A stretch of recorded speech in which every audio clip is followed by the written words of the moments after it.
What's good? What's good? We have some Raider news, some roster moves heating up.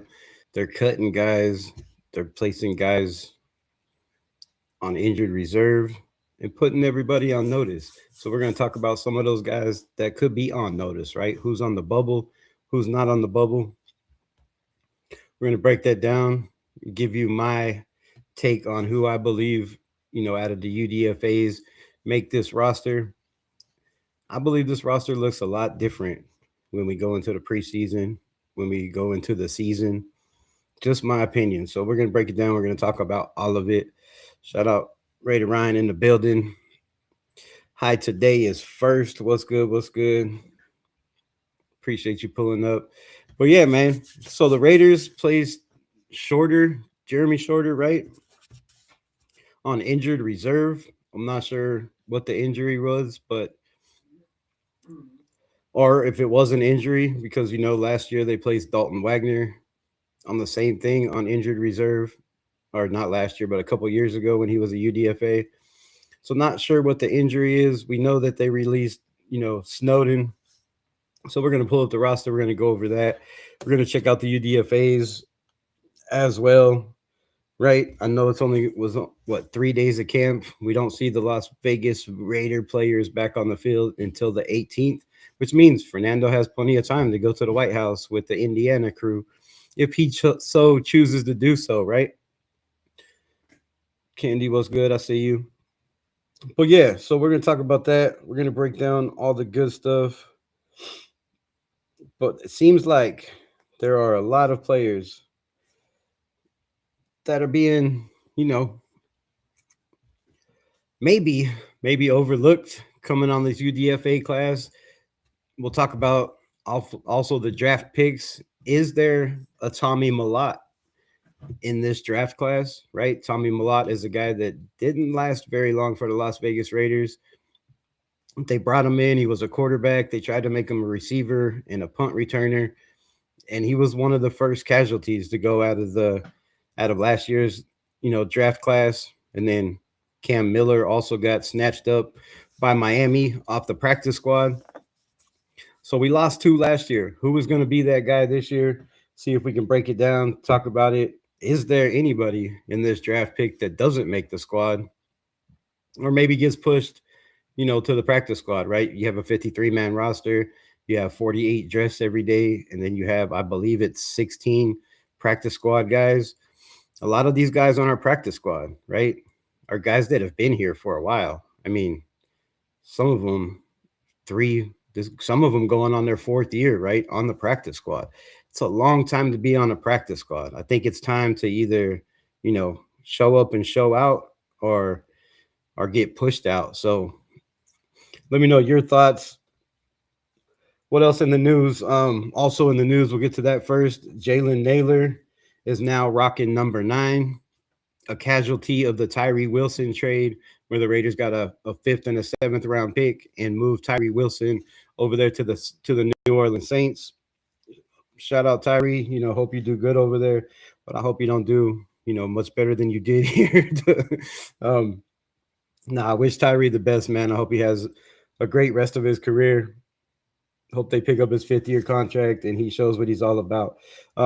Also in the news last week, or the last couple days, has been the Keyron Crawford deal. Right, a lot of people are flipping out. The guy practiced one day. There was reports that it was just a heavy load, which kept him out. A lot of people saying, "Oh, that's weak," or already upset about the fact that this man has, not wasn't practicing. But I believe that was a coach's decision, right? They had him on the side, right? He was, doing the hula hoop, getting his technique right. So I think this man is going to be a guy that's a force to be reckoned with. I've heard a lot of talk, rumors going around that maybe he's a guy that, sits for a year, doesn't get a lot of play time. But I feel with his motor, right, with his motor and his energy, his first step is pretty nasty, right? He's got a couple moves, and I feel he makes his way on the team, right? Malcolm Kuntz hasn't really shown anything. They got rid of Snowden, right? You got Jafari Harvey, and I can't even know off the top of my head who's there right now. You got Twitty Payne, right? Who else did they didn't bring? So yeah, not a lot of guys. Also in the news, best-selling jerseys. In case anybody is wondering, the best-selling jerseys right now, the rookie draft class is Caleb Downs out of Dallas, Jacob Rodriguez out of Miami, Malachi Lawrence out of Dallas, and the shocker of them all, it's Drew Alar in Pittsburgh is the fourth top selling jersey out of all the rookies. Raider Nation, what are we doing? Do you not have your Fernando jersey yet? I mean, Fernando is fifth on this list, fifth. So Fernando in the Las Vegas Raiders jersey is the fifth best selling out of all the rookies. Chris Johnson out of Miami is next. Jeremiah Love, Arizona. Caleb Lameau, New England. That's surprising. Dylan Thieneman out of Chicago and David Bailey wrap up the top 10. Let me know what you think about that. If you have any takes, I felt Mendoza.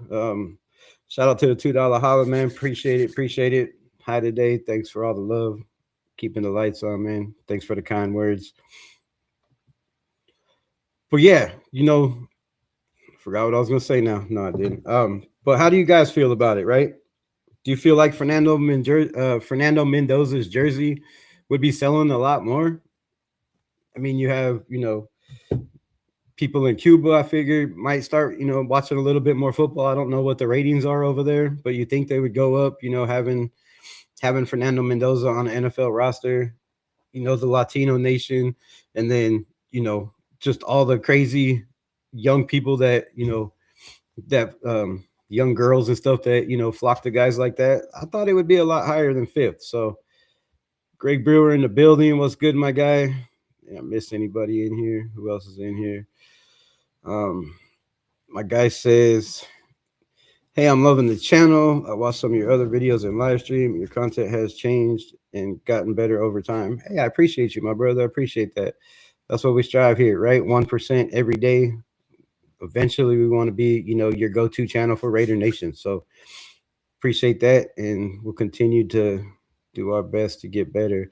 El Pistapo says, dude, Wild did not know about that. Best-selling jerseys. Nice. Well, now you know. See, every day you learn something is a good day. That's, a wise man once said. Every day of learning is a good day. Also in the news, what else did I have?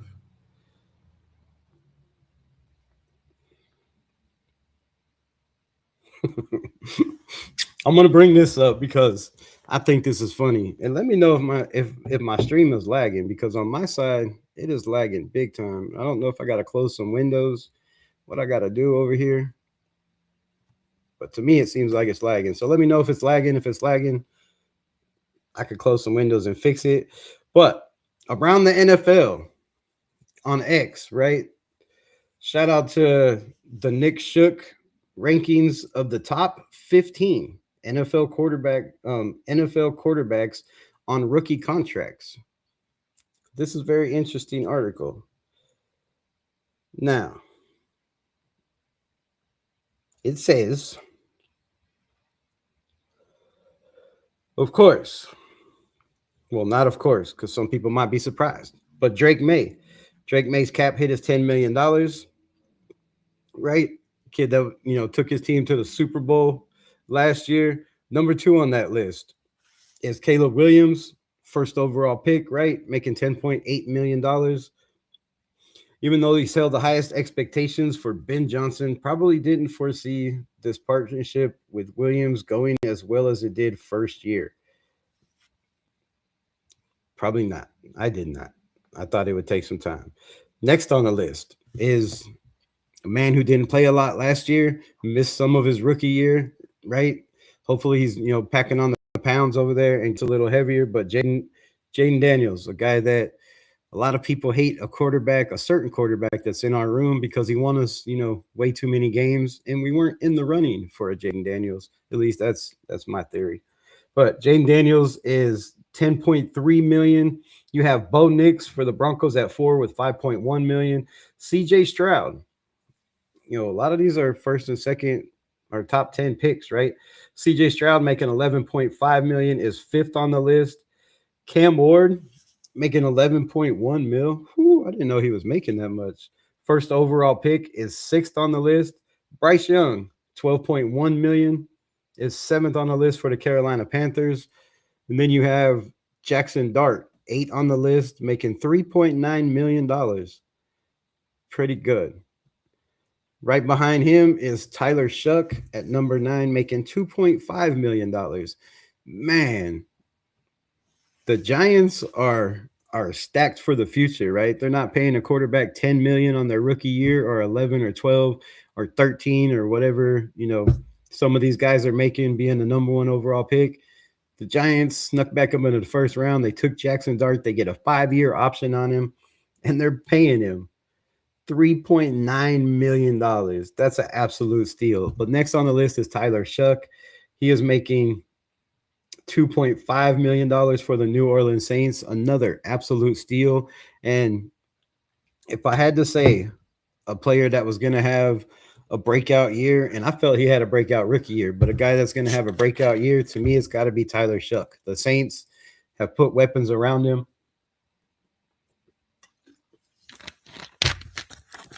He's very accurate on the run, in the pocket.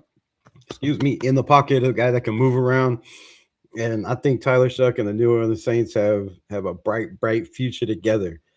Next on the list, number 10, our quarterback, Fernando Mendoza, making $10.6 million. Or at least that's his cap number.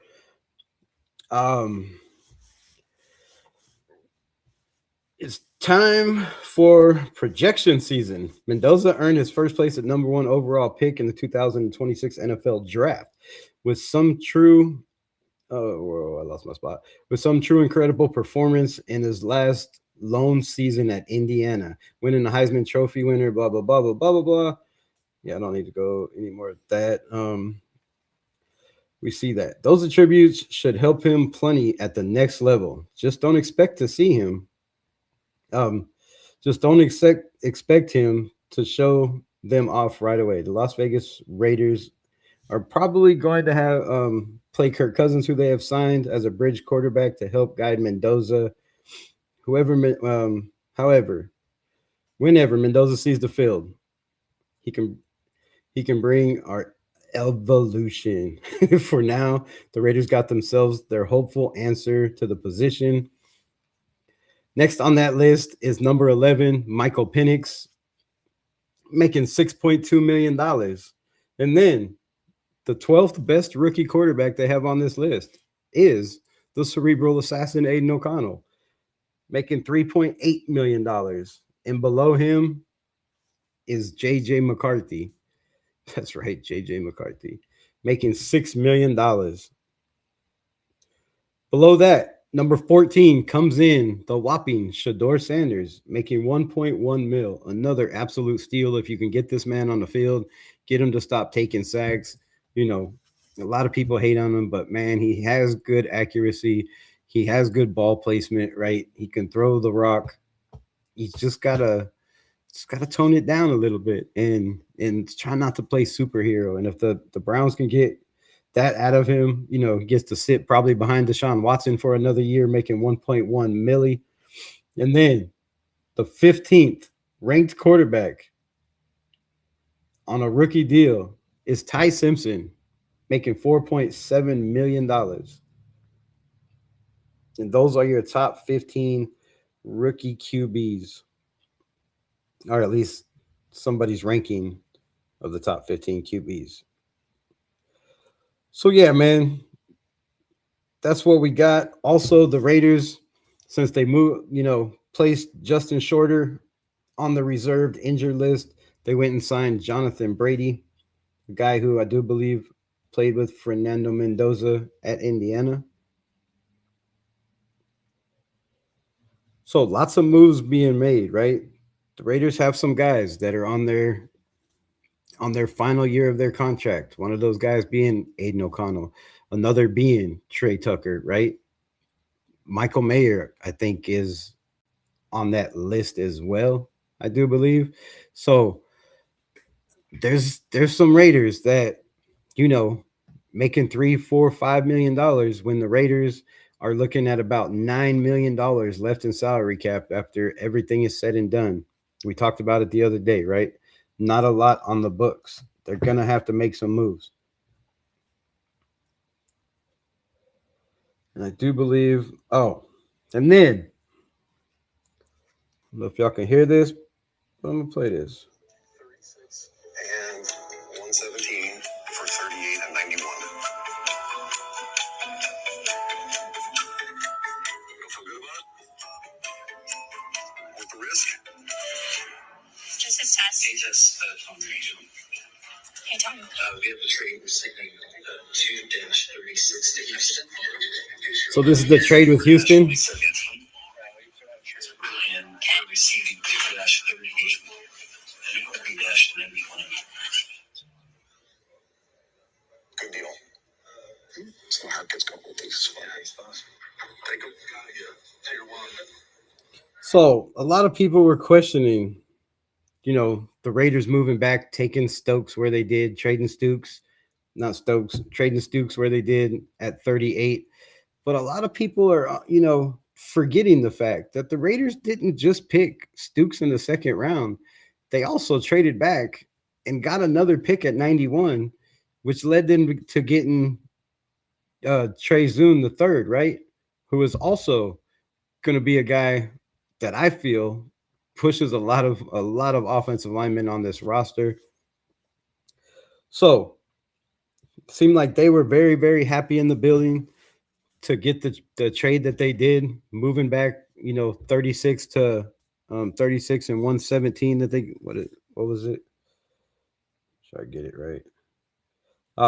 So the Raiders moved picks 36 and 117 for 38 and 91. That's an A plus right there, right?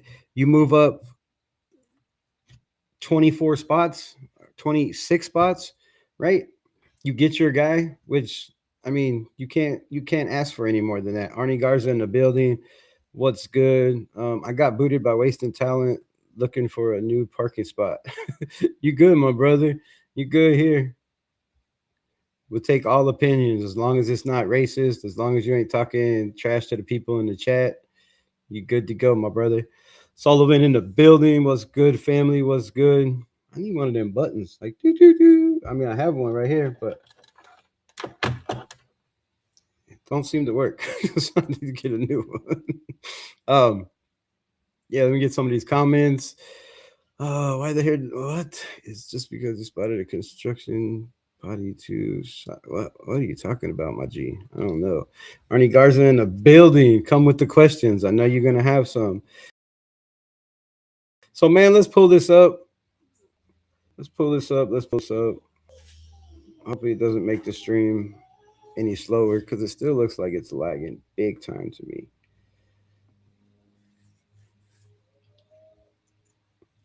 You know what? Let's see what no, I don't know. Let's share this one.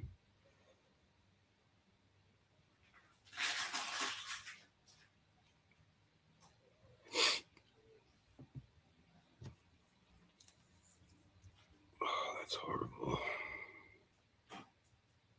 Can y'all see that? Y'all can't see that, can you? I know your eyes are better than mine, but I cannot see that. We gotta do something about this. Don't they have one where I could be smaller? I guess that's better.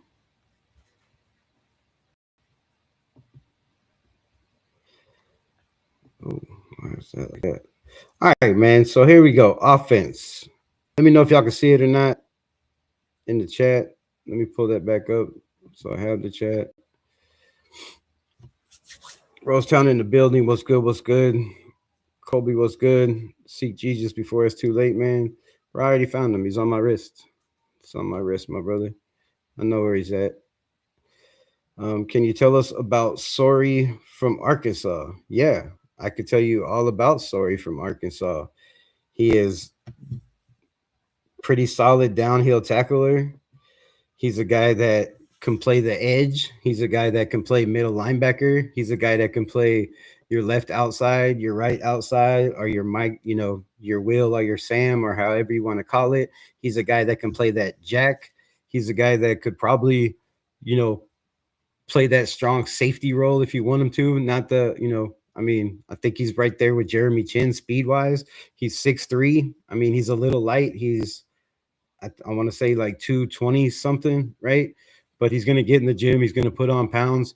Also, a lot of people don't know that he has a connection with two of the linebackers that we just drafted, right?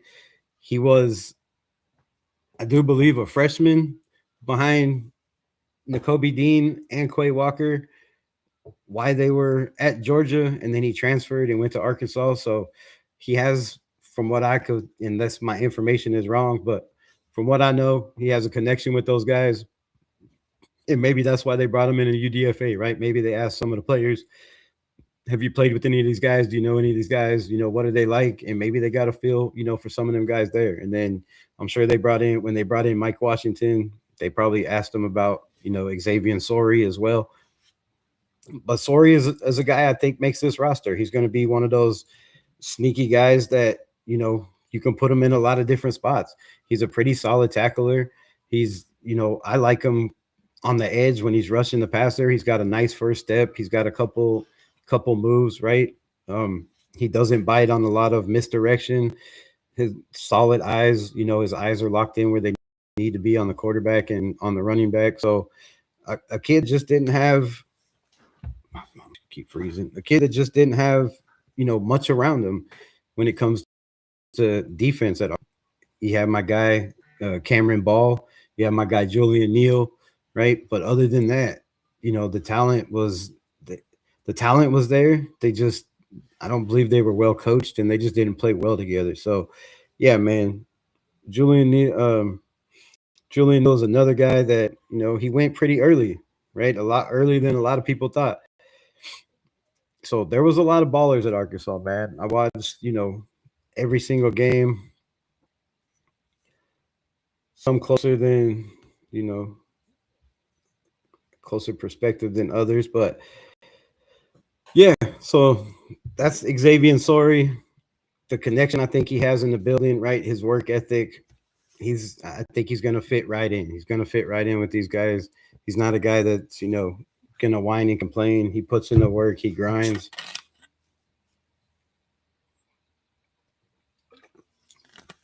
And you can tell he was one of our biggest playmakers, right? So another guy like, Cameron Ball that didn't get much look. Who is your favorite UDFA on the roster?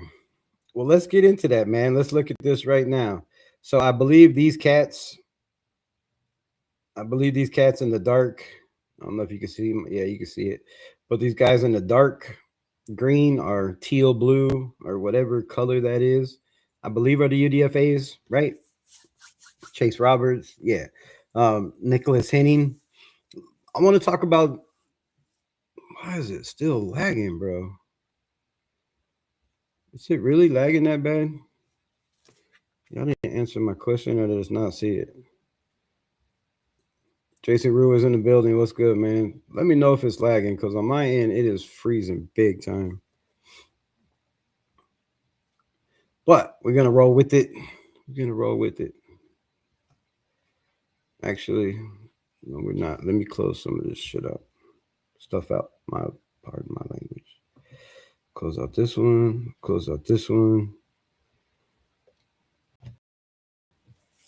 See if that helps. These ads don't help. I know that.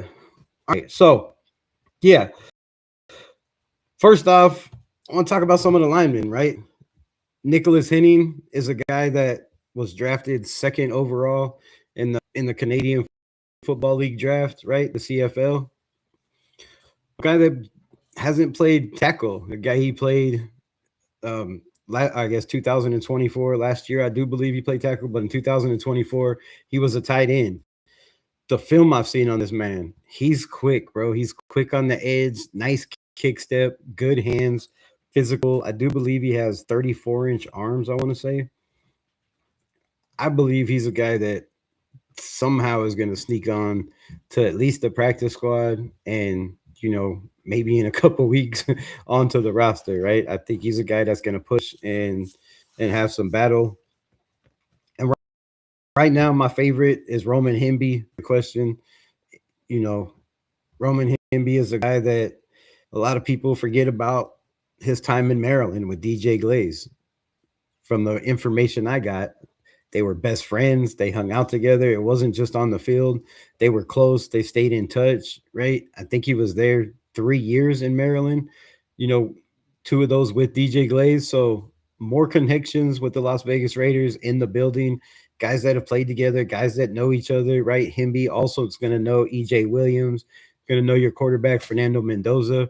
So the Raiders, they just keep impressing me with the guys they bring in, the direction they're going, right? Not a bunch of hype guys like the Raider Nation wants, not a bunch of guys that, the film guys think is better than, everybody else, right? Sometimes the film doesn't tell it all. Sometimes the character is a big part of why some of these guys, don't succeed in the NFL. Their work ethic, their, me attitude, right? A lot of those guys don't make it from that. So the Raiders, I think, are doing their due diligence. They're checking out all these guys. A guy like Corey Rucker is another guy that just gonna have to keep an eye on. There's not a lot of roster spots, right? We talked about him, but Arkansas State kid, seen him the last 2 years, or last year at least. And I talked about it, right? 6 foot 213 was just working the Razorbacks defense. So some of these guys can ball, man, and not all of them are, speed guys. Some of them are just solid route runners that know how to create separation, that know how to use their hands to catch the ball, which is huge, right? It's about one of the biggest things. If you don't know how to put hands in a triangle and catch the damn football instead of trying to do, mismatch or Mickey Mouse stuff or whatever you're trying to do with your hands, it makes it a lot easier to catch. So, I haven't got through whatever film I could find on a lot of these guys. I've heard some stuff, and I don't know why he's still not on there. But there's still a lot of talk being had about um, the quarterback we brought in. Right, was on Gruden show. Shows actually big, strong arm, has a lot of upside, and I just don't know why he's still not on any of these rosters that I can find. But from what I heard, he was out there. You also have Jacob Clark, and then EJ Williams. EJ Williams is again that guy that was at Indiana with three different quarterbacks, produced with all of them, right? So it shows me he can get open. Wasn't the number one option in any of those, but a guy that's just still found his way around the ball. So I believe another guy that's going to push some of these guys. And right now, right, we're looking at Dante Thornton, Malik Benson sitting at second, right? I don't know. I think Dante Thornton right now, I think Dante Thornton, if we're talking about the bubble guys, right? And that's going to be the topic, right? Who's on the bubble? That's segment number one. And I know we rabbled on for a little bit, but who's on the bubble? And my first guy on that bubble is Dante Thornton, right? We know about his speed, but we have a lot of guys that have speed, that can catch, that can run better routes, that can create better separation, not just with their size and their length. So, I believe Dante Thornton is going to have to work a lot. And I said it before, the one thing he has going for him is he is a Spy Tech draft pick, right? And Spy Tech, you know, does he keep him just for that reason? He said, he feels very confident in Dante Thornton and what he's been doing in the offseason. So we'll see. We'll see. But I believe that's a guy that's on the bubble. That's one of my bubble guys.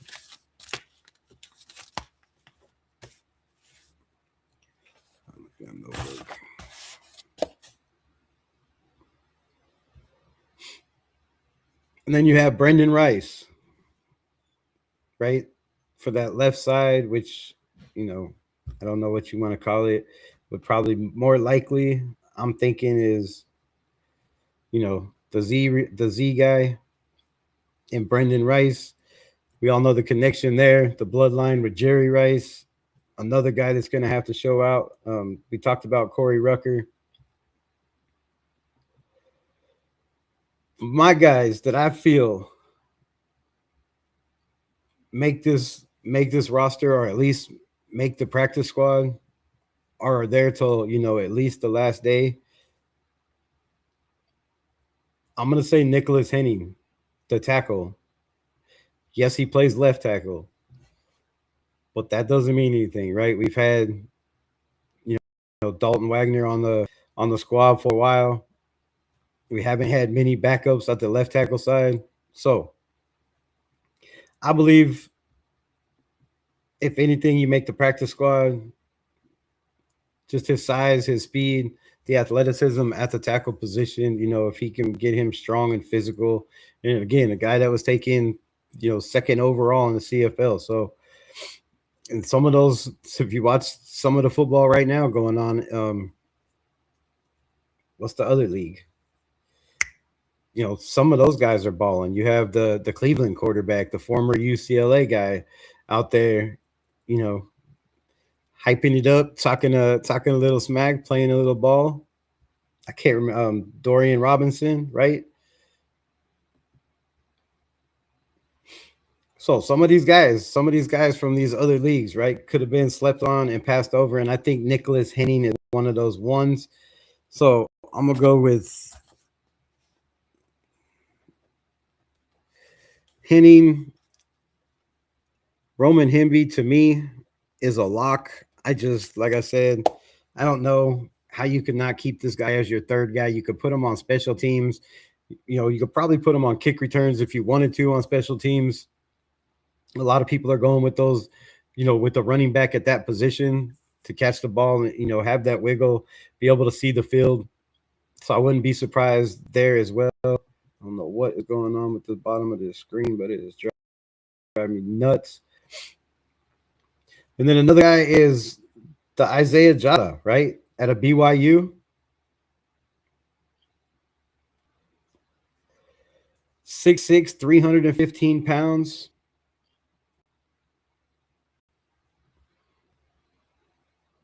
BYU had a pretty good squad over there, right? They had a pretty solid run game. They had a pretty good passing game. And I wouldn't be surprised if him, Chase Roberts, and Tanner Wall all end up somehow pushing guys out and making this practice, or getting signed to future contracts and maybe put on injury reserve. But I like Isaiah Jada too. Another guy that just has huge upside.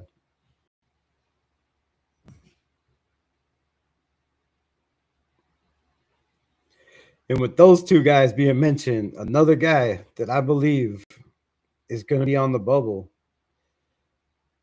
it has to be Dalton Wagner. It has to be Dalton Wagner, right? You've been on this squad, man, for the last 3 years on a practice squad.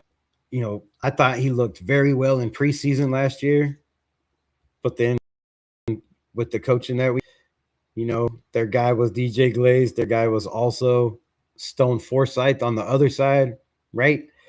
So we didn't get to see any of Dalton Wagner.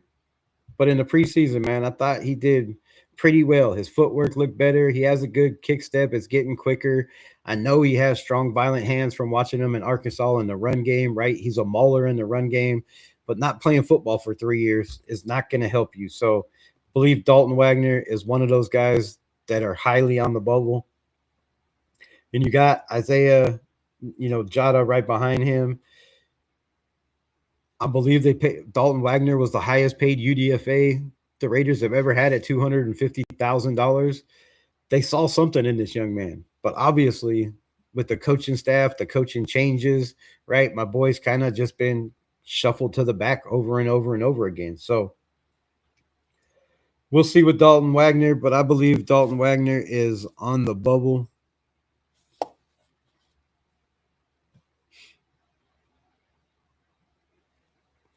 And then my third guy on that bubble is Will Putnam, right? Will Putnam, I talked about a lot. If you go back and look at if you go back and look at his film at Clemson, right? He's a guy that didn't miss games. He played, the center position, but he also played other positions. But he was a guy that was consistent, didn't give up sacks, didn't give up pressures, was one of the highest rated, guys coming out. 3 years ago? He's been on the team now 3 years. So yeah, 3 years ago out of Clemson, and Will Putnam. A lot of people, I always bring this up.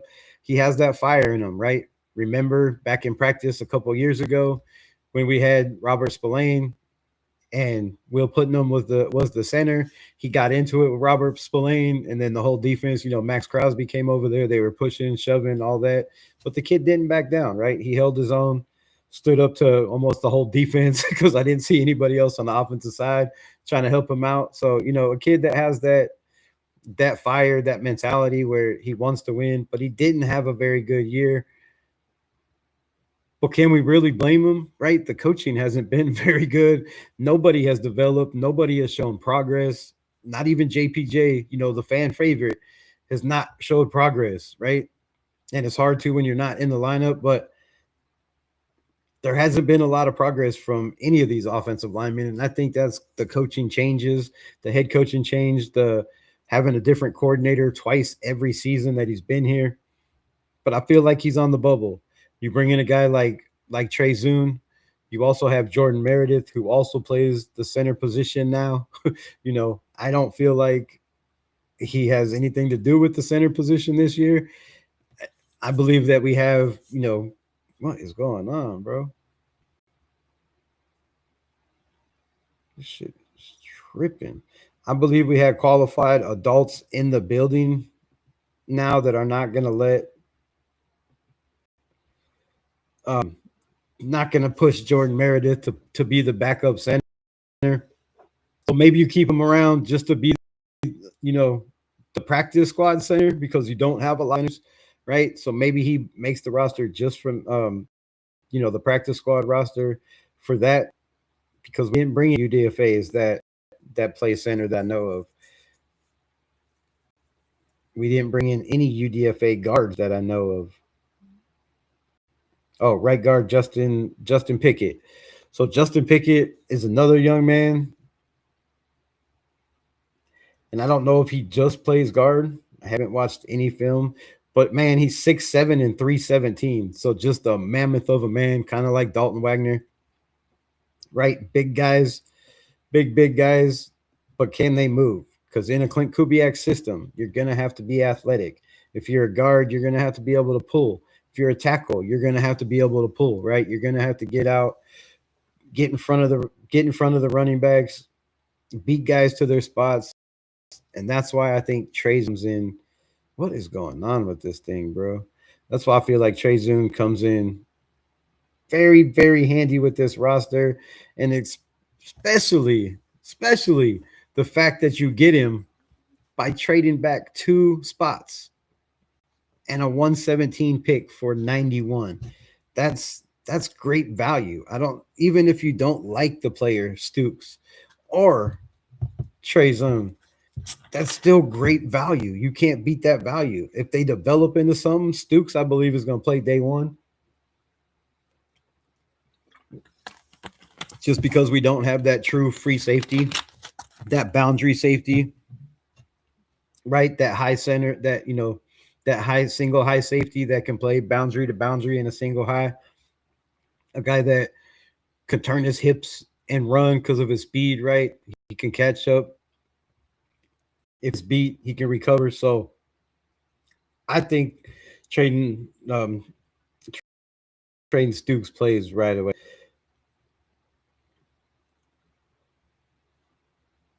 So right now we're looking at Jack Best, Trey Tucker, Jalen Naylor, Colton Miller.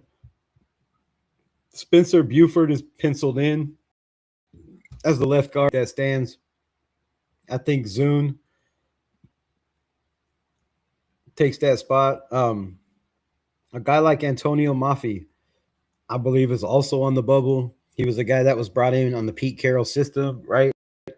Not sure if it was a Spytech pick or a Pete Carroll type pick, but Antonio Mafi good size, but we have a lot of guards. And they drafted more guards. They drafted guards last year, but Mafia is 6'3", 330, huge body. Got some reps last year, right? Later towards the season. But I don't think, his play was enough to keep him around when you got a guy like Trey Zune, right? But Zune is penciled in behind Buford, Spencer Buford right now. And again, this is not the Raiders roster because they did not put their roster like that. Caleb Rogers and JPJ, they have battling for the right side spot, but then you have Justin Pickett. Don't know, again, how athletic he is, so I will have to do some homework on that. I don't know if he was at the combine, so I'm not sure what his RAS scores are. But if he's got any athleticism at 6'7", I mean, you might want to pencil him in somewhere as well, right? And then you have DJ Glaze with Dalton Wagner. We talked about that. Brock Bowers. Michael Mayer, a lot of people are saying is a guy that could be on the bubble. I just don't see it. I really don't. I think he's way too valuable as a blocker, a guy that you can move around, right?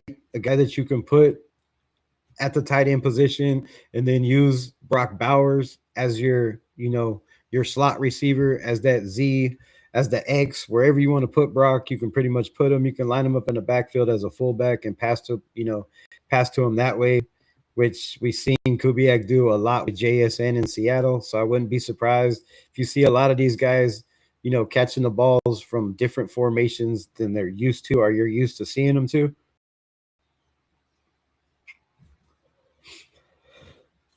So that puts what we got? Dante Thornton, that's one.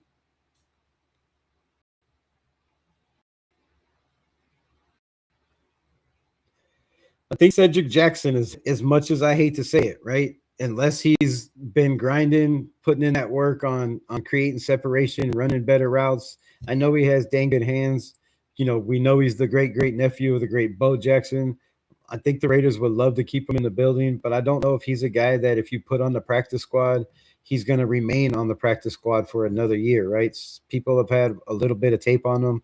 They'll also have whatever offseason tape is on them, if they put them out there. So I think Cedric Jackson could be a guy on the bubble. EJ Williams is a guy that's going to push for that spot. I don't know if y'all can see this or not. Nobody ever answered me. I'll get to the comments in a minute.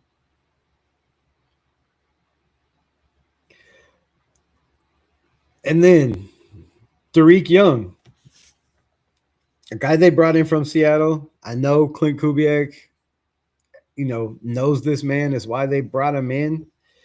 But is there some chance? And I think the cap hit would probably be not worth releasing him. But is there some chance that, they keep 7 receivers just to keep him on and they put him on the punt, kickoff return or punt return? Because I don't know how much he's going to get on the field. And then you have Philip Dorsett, another guy that I believe is on the bubble. Good speed, right? Made some decent plays for us last season, but just couldn't constantly get on the grass. And I think that was attributed to Pete Carroll.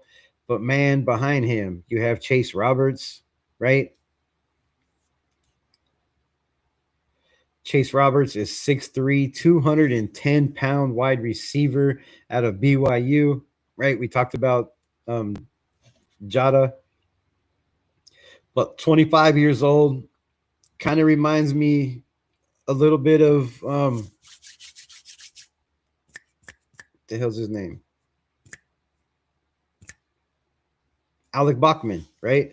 Kind of reminds me of a little bit, a lot bigger, 6'3", 210, more physical Alec Bachman, a guy that, hung around with the Raiders for a while. So Chase Roberts, the Raiders preach character. That's all they talk about is character, right? Good guys that love football. Well, he's done missions in Africa, right? Mentoring children in Africa, South Africa. So a great kid, great head on his shoulders, right? Has goals. knows what knows what he wants to do in life, and if he's not playing football, then he'll probably be serving the Lord, and you can't ask for anything about that. But I believe this is one of those sleepers. I think he definitely has a chance to push. And then you have Jonathan Brady behind him.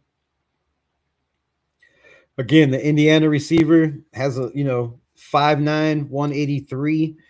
I would imagine he has a little bit of speed. I will have to go back and watch more film. As many times as I watched every snap of Fernando Mendoza, and then went back and watched Eliza Surratt, and then went back and watched Becker. And even though he wasn't coming out, I still just, the kid is absolutely amazing. And then, Omar Cooper and EJ Williams. I haven't got the Jonathan Brady. So I'd be lying if I sat up here and said, this dude's going to make the roster, or I feel he's going to make the roster. Because, again, I don't know. Don't know much about him. But I will let you know, because we will be talking about these guys at least till camp starts again. I mean, because there's not much more to talk about unless guys keep dropping like flies, right? So those are my guys, man. Those are my guys that are on the bubble. Which this is the roster. These are guys. Like I said, if they're not in the dark green, the guys that are signed. And out of those guys, like I said, Dante Thornton, Antonio Mafi, Will Putnam, and possibly even Jordan Meredith, which I don't know. If you're starting Kirk Cousins, I think Jordan Meredith is the starter just because of the experience to me. And then Dalton Wagner. The questions about Michael Mayer, I just don't think so. But Ian Thomas, right? Ian Thomas, 6'4", 253, just not as good of a blocker as he should be for his size, right? I mean, with another 50 pounds, right? You're basically a guard or a tackle. So needs to work on the blocking. I don't know how much they'll use him, as a receiver. Most of the time it'll be blocking. So I wouldn't be surprised if Ian Thomas is on the bubble as well. The Raiders brought in some tight ends. They looked at other guys, right? They brought in a tight end. They released him. But I believe Carter Runyon, man. Carter Runyon, I talk about a lot. His RAS scores were, tops for tight ends. Well, now they just keep getting more and more and more for tight ends. Their athletic scores are just off the charts nowadays. But Carter Runyon, I got Dante Thornton, and then Albert. Okay, why does this keep doing this, bro? This is tripping me out. I'm not touching it. I'm not touching it. I don't know what is going on. The ghost in the building. But Albert OK is another guy that, I don't know if they make this roster. Patrick Gerd, don't know much about. Haven't watched film. I'd be lying. So I don't know. I can't say whether he makes the roster or not. But then the major one is, Aiden O'Connell. Aiden O'Connell fit in all of this. And so far, we're at 1, 2, 3, 4, 5, 6 guys that I feel could not make this roster and on the bubble. That's a lot of spots. Only 2 of those were third string. The rest, are second string. And so far, no first strings. But I wouldn't be surprised if some of these guys show out, if Spencer Burford doesn't end up making the roster, even with the connection with Clint Kubiak, just because of the money he's making and the money, we would have to pay these young guys. So, but the Aiden O'Connell thing, man, it's been talked about a lot, right? We just don't know. We don't know if Jacob Clark is a guy they feel like can run their practice squad and they don't need 3 quarterbacks. But from what I've heard, the little birdie in my ear, and, from what I'm hearing, they go with 3 quarterbacks this year. 3 quarterbacks make the roster. So if you're doing your roster cuts, make sure you allow for 3 quarterbacks. I'm just giving you a heads up. And then Dylan Labe is a big one. You have Mike Washington. You have Connor Hayward who's going to play fullback. So you have that, as a guy that could be that short yardage guy. So you don't really need a guy like Roman Himby. And I don't think, I think a lot of people think Roman Himby's like, this big monster running back, but he's quick, bro. He's crafty. He can catch out of the backfield. He can block very well, but he's only 6 foot and 210, right? So, a lot of people have him penciled in like he's going to be this fullback guy and our short yardage guy and our goal line guy. I don't know about that, right? I don't know about that. I feel like he's going to be a guy that, may get 6, 7 carries a game on different situations. Ashton Genty a breather because they're going to be tired running all over these defenses. I'm telling you, like these guys are going to need a break when you're getting, when you're picking up 6, 7 yards of carry, bro. It gets tiring. It's hard, filthy work in those streets. So, they're going to need a breather. And I think Roman Himby's going to be that guy. But I just don't feel like he's, bulked up enough to be that short yardage bruiser that we need. And that's why we got Connor Hayward. So going over these is Dante Thornton. Fucking thing, bro. Why won't you stay still? You wiggling at. Dante Thornton Jr. Sue Jackson, I feel could be on the bubble. Brendan Rice, I feel could be on the bubble. Will Putnam, Antonio Maffei, that's 5. Ian Shorter, I feel, is on a bubble. That's 6. Aiden O'Connell, depending on Sawyer Robinson, right? Whatever Sawyer Robinson. And if you're looking at a guy on a cheaper deal than 3-something million, that's great. But if you're looking at the situation, the way I look at it is last year we wasted a 5th-round pick on Kenny Pickett, who didn't play but one game, and that game was a 0-31 shellacking to the Philadelphia Eagles. And I don't feel the Raiders are going to, put themselves in that position. You hear a lot of talk about Fernando Mendoza will play before Aiden O'Connell. Look, if he's not ready, and Aiden O'Connell, according to Spytech, has played a lot of good football, could be that guy, right? So I don't know what they do with Aiden O'Connell, man, but I do know one thing. Even if they decide to keep Sawyer Robinson as that 4th guy or that practice squad guy, I know he's not the guy they're planning on putting in if something happens to Kirk Cousins. And I know they don't want to rush Fernando Mendoza. If you go back and watch the interviews between our coach, Clint Kubiak, he said in a perfect world, you have a mature guy that could come in, help the young man, right? Play football until he's ready so you don't have to force him into the fire, right? It would also be nice to have 2 of those guys where if somebody gets hurt, you're not throwing this kid into the fire. You're not drafting somebody off the streets that doesn't know the playbook in the system and just, ruining the season. So I believe Aiden O'Connell makes his team. Dylan Labe, man, the juice box, one of my highest videos ever was Dylan Labe. I said for weeks I believed he was going to make the team. The little birdie in my ear just kept telling me, yo, I heard they really like Dylan Labe. He was fast. He could catch out of the backfield. He had one of the best hands in that draft. He was rated like the 3rd best receiver in that draft. The kid that at New Hampshire played a lot of receiver. He was so good at catching the ball that he went from being the number 1 running back to mostly his senior year playing that slot guy and playing that Z guy and running wheel routes. And if you watch his film at New Hampshire, bro, Dylan Labe can catch out of the backfield. So I just don't know if they keep 4 running backs and a fullback. To me, that's a lot. Chris Collier, I believe, is not only on the bubble.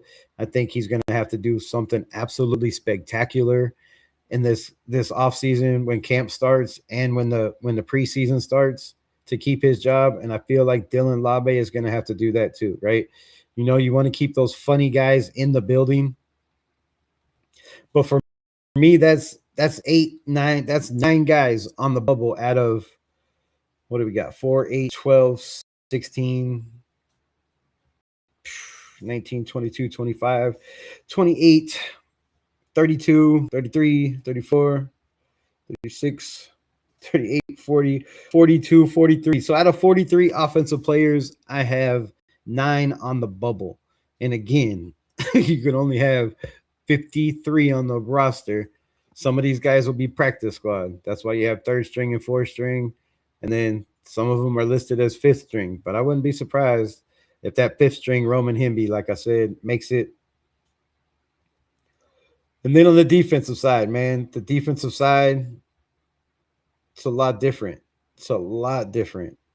We have depth. We have guys that's going to be hard to get rid of, right? First time in a long time, they're going to have to make decisions. You have Thomas Booker, a guy that came over from Philadelphia in the Jacorian Bennett trade, right? Didn't really do a whole lot for us, but didn't really hurt us, right? Didn't have too many plays where he was, not in his gap or he was, out of his gap and guys were running for 100-yard plays.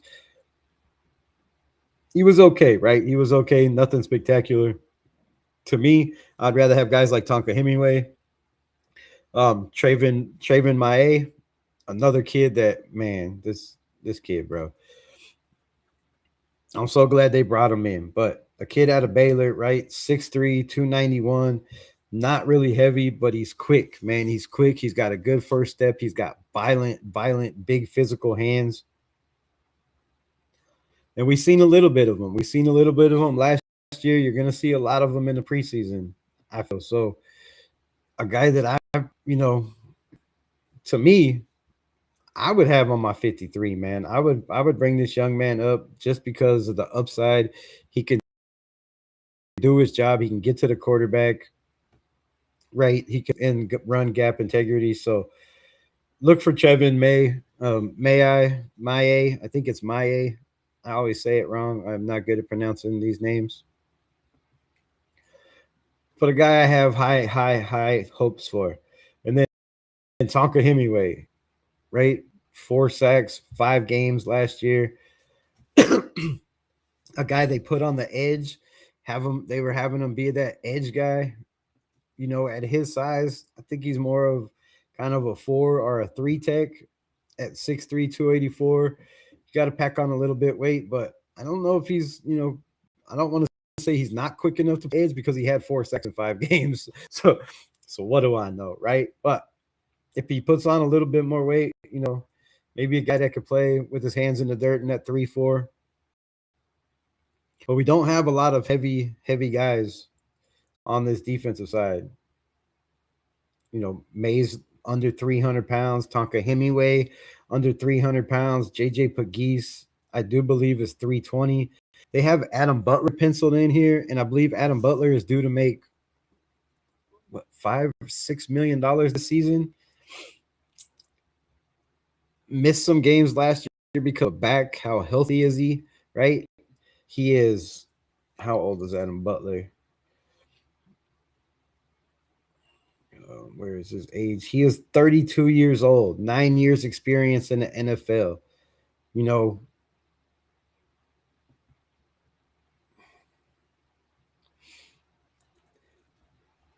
I like Adam Butler. I know they like him in the building, right? But if you're telling me that I could have JJ Pegues out there, Jesus, thanks.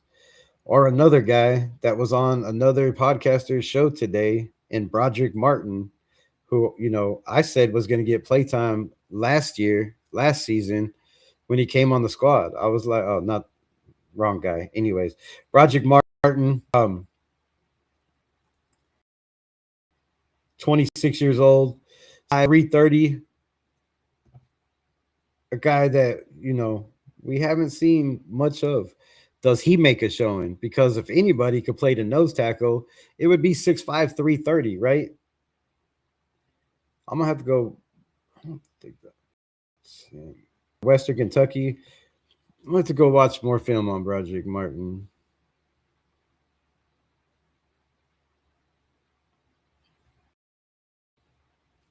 And then Lackey Tassie, man. Tassie might be the international player, right, that takes up that spot. from maybe the Raiders decide to go with 2 kickers. There's another kicker, Aid, that we talked about yesterday, who's very consistent, a solid kicker. Maybe he battles for that spot, and you keep 2 kickers, and you have, the Tokyo Toe as that international player, and just make Lackey Tassie a roster. But to me, to do that, you would have to get rid of an Adam Butler. And for that, I'm going to put Adam Butler on the bubble, man. I'm going to put Adam Butler on the bubble. I feel like this team is going with Raiders. I feel like it's going with drafted Raiders. And I believe Spytek is building his team in his image along with Tom Brady. But I think Spytek is sitting on the throne right now. I think he's the king in the building, and I really feel like he has a vision along with the people in the building of where they want this team to be, the kind of players they want on this team. And I'm just not sure if Adam Butler is one of those players anymore, right? Save us a little money. Man, I hope this really isn't lagging that bad. And y'all didn't tell me. All right, let's get in some of these questions real quick, if there are any. Yeah, it's lagging a little. Oh, so it is lagging big time. Damn it. I closed everything but one. I don't know what's going on. I don't know what is going on. But I apologize. This is horrible. I will get over this real quick. We'll just get through this and get off here. I should have read these. It's going along as you don't get ads. That's the problem. It's these damn ads, bro. That is the problem. When you have those ads pop up. Faded Raider, what's good? Frank Weber in the building. Yeah, may the 4th be with all of y'all. May the 4th be with you. And may the 4th be with, every one of these guys that I'm talking about on the bubble. I was going to start off with that. But you know what it is. Appreciate you, my guy, for reminding me. Did the Raiders dump Kappa? Yeah, Kappa's gone, bro. Kappa's gone. Nutty Nate was gone. What's good? What's good? What's good? Pete. We can see you. Shout out for the $2 holler, man. I appreciate you. May the 4th be with you as well. Sacktown Mike in the building. Raiders. Arnie Garza. Only 6 wide receivers will make the roster. Only 3 O-line will make the roster. I don't know about that, Arnie Garza. I really don't know. And that's why we're doing this, guys on the bubble. But join me tomorrow when I will have what I think they keep at each position, or I might do that if this damn thing stops lagging before we get off here. The Vinny T's, what's good? Raiders. Shout out for the $2 holler, man. I appreciate you keeping the lights on. And I appreciate y'all hanging in here, even though this is lagging. I would close it out on Facebook and and X. Maybe that's the problem. But I can't since the live stream started. Bueno, what's good, man? What's good? What's good? All right, so yeah, guys on the bubble. They have Cleveland right now as the second guy behind Jonah Laulu. And then Gary Smith, don't know much about. Again, I believe he's out of UCLA. I don't see him making a squad if Cleveland makes it. Quiddy Payne, Jafari Harvey, and Keon Crawford. Jafari Harvey is, it's a sneaky one. I think this dude has great size to play the edge. I think he's violent, physical, and there's a reason why they kept him around last year. So that's a guy that's going to be a question, right? Does he make that leap this year? Does he show that he can possibly be one of those guys if somebody gets injured that, you can put the squad? Or does he put one of these guys in front of him off the squad, which I don't see him pushing Karan Crawford or Twitty Payne just because they paid Twitty Payne all that money, right? I don't see him being a guy they cut or try to trade because who's going to trade for a guy you're paying all that money, right? If some of these young guys beat him out, wouldn't make sense.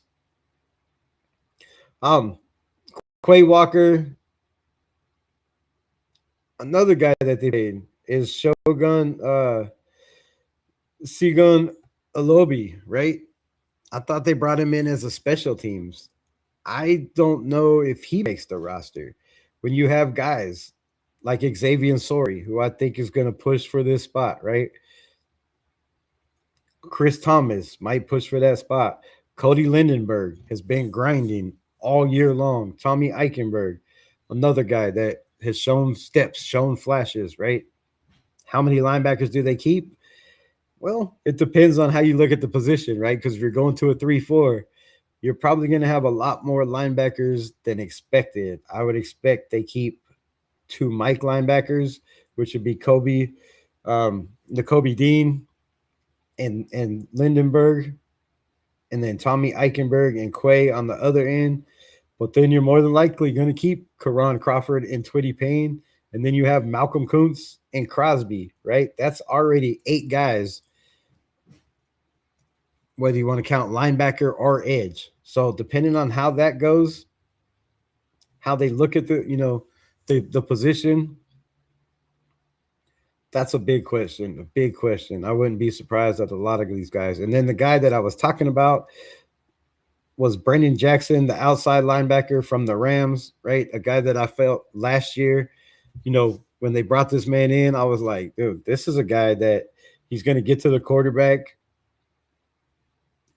right? He's going to contain his gap side. He's not going to get beat to the outside. But then he got hurt and didn't get on the grass. So go check him out. He was on another podcast today. I forgot which one it was, or I'll tell you, but I remember I seen somebody had him on. So go over there, check it out. I didn't watch, so I don't know if it's a good interview. But man, I liked Brendan Jackson. And another hard decision for the Raiders, right? Is it a guy that's on the bubble? Because you're looking at the guys in front of him, right? You have Malcolm Kuntz and Max Crosby. I mean, do you really keep 3 edge rushers or right outside linebackers? I guess now they're calling them. I guess we don't have an edge on this. Bro, can I? Hold on.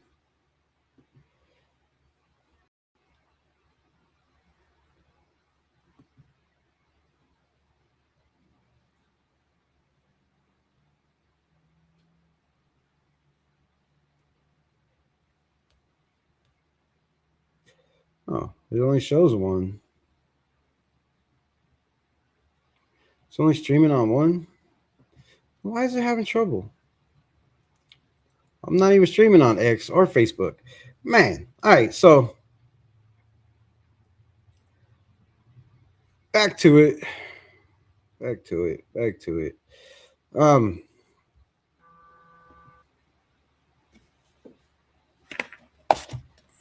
What message am I getting? I already turned up. Appreciate you. Appreciate you. All right, so yeah, back to it. That's a lot of questions, right?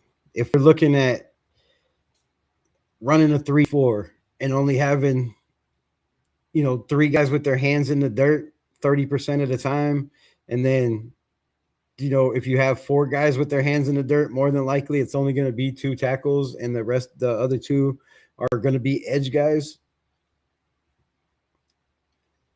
In my opinion, and we're looking at nose tackle, we have 4. I don't know why you would keep more than 2. You know what I mean?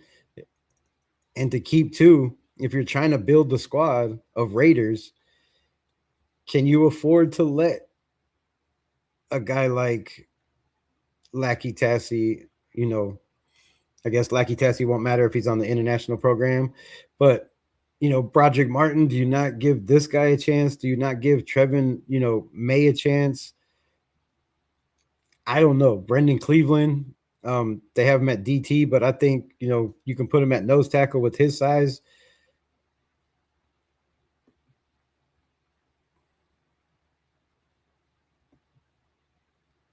Why are these lives always so damn Impossible, bro. Impossible to just be easy.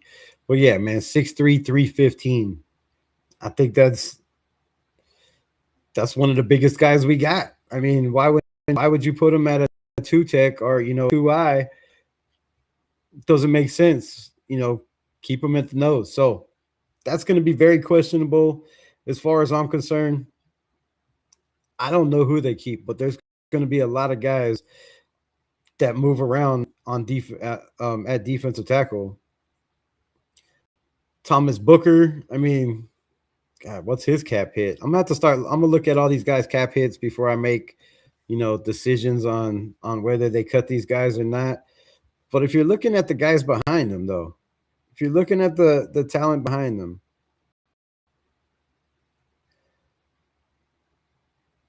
and then the linebackers, how long has it been since we've had, you know, 6 linebackers that could all produce? That's just with Crawford, Tommy Eichenberg, and Cody Lindenberg. That's not counting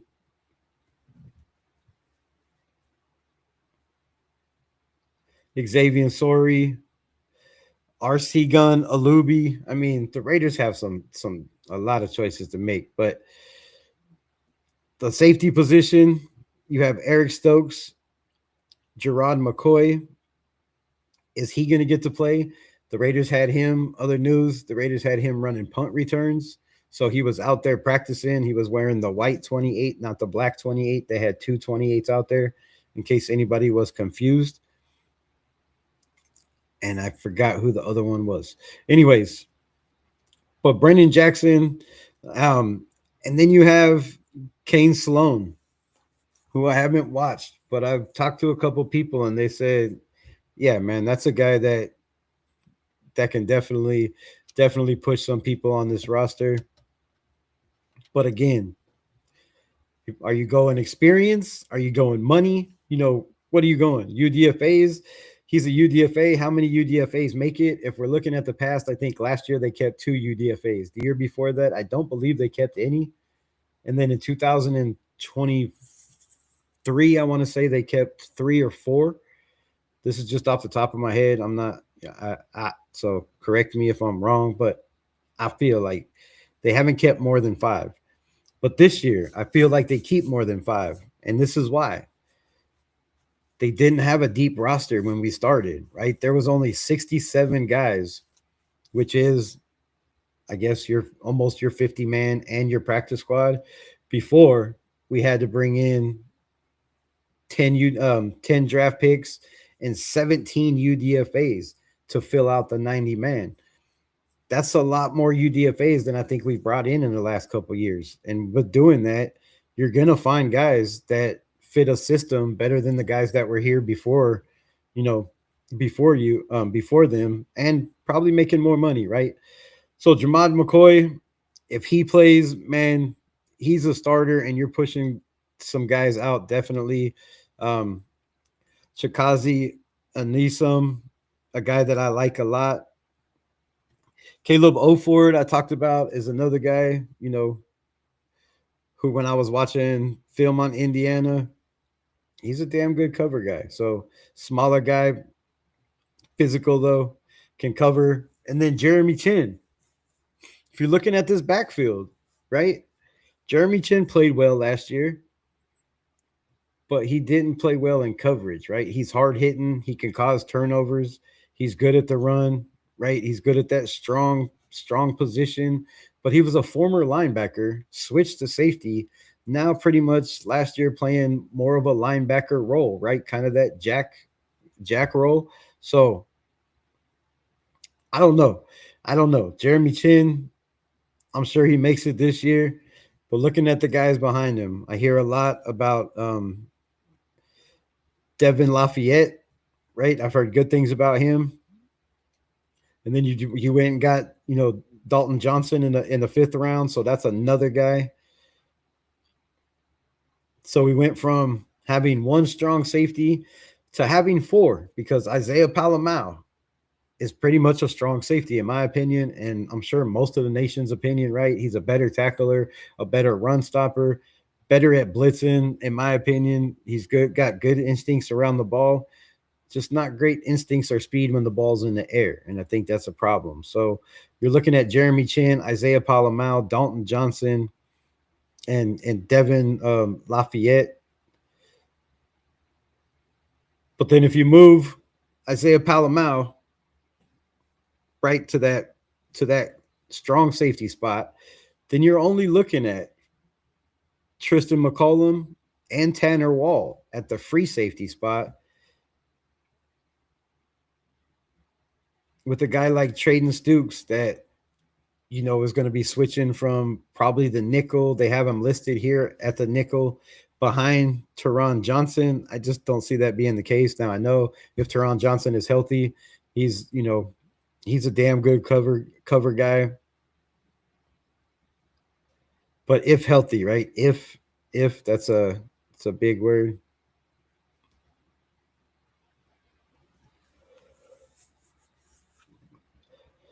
So on the bubble, man, on the bubble right now, I think a lot of these guys on the first and second roster are safe, but I'm going to go with Malcolm Kuntz, right?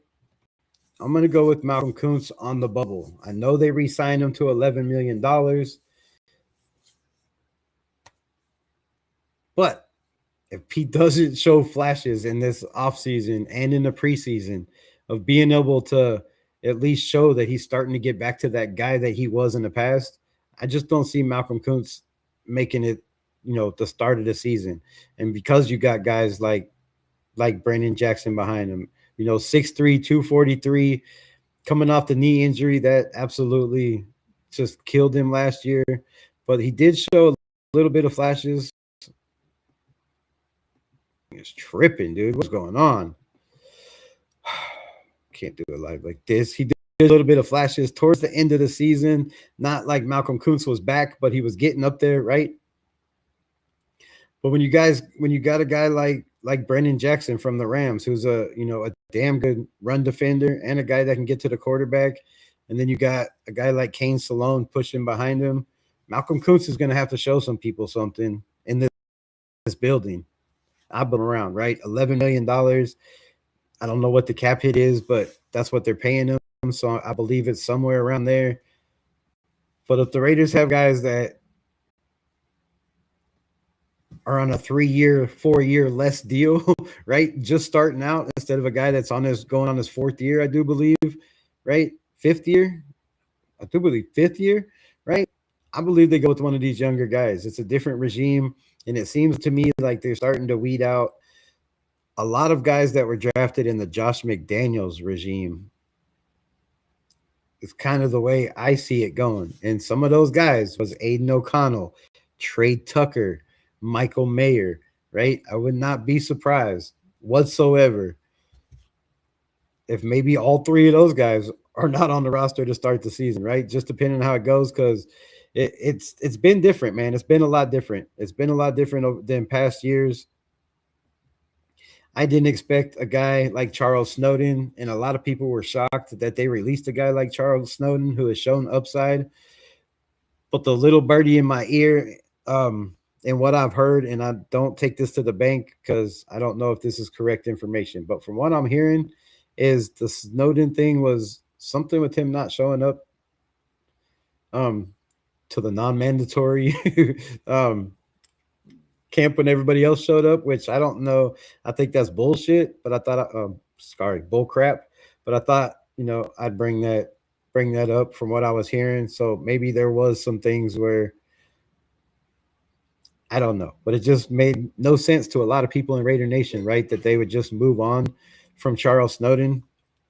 But then again, when you're looking at this roster and you're looking at guys like Kwity Payne and Kieran Crawford and Jafari Harvey, who from what I'm told, they like this guy. They think he has potential.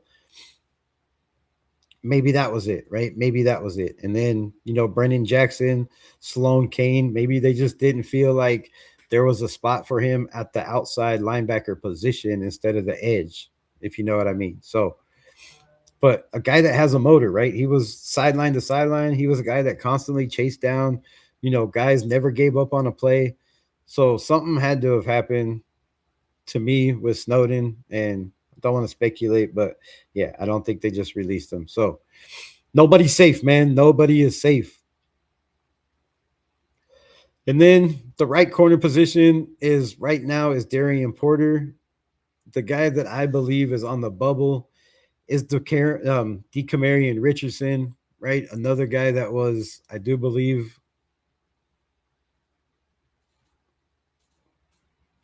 I guess the AP regime. I wanted to say Josh McDaniels, but I think it was AP. I'm pretty sure it was AP.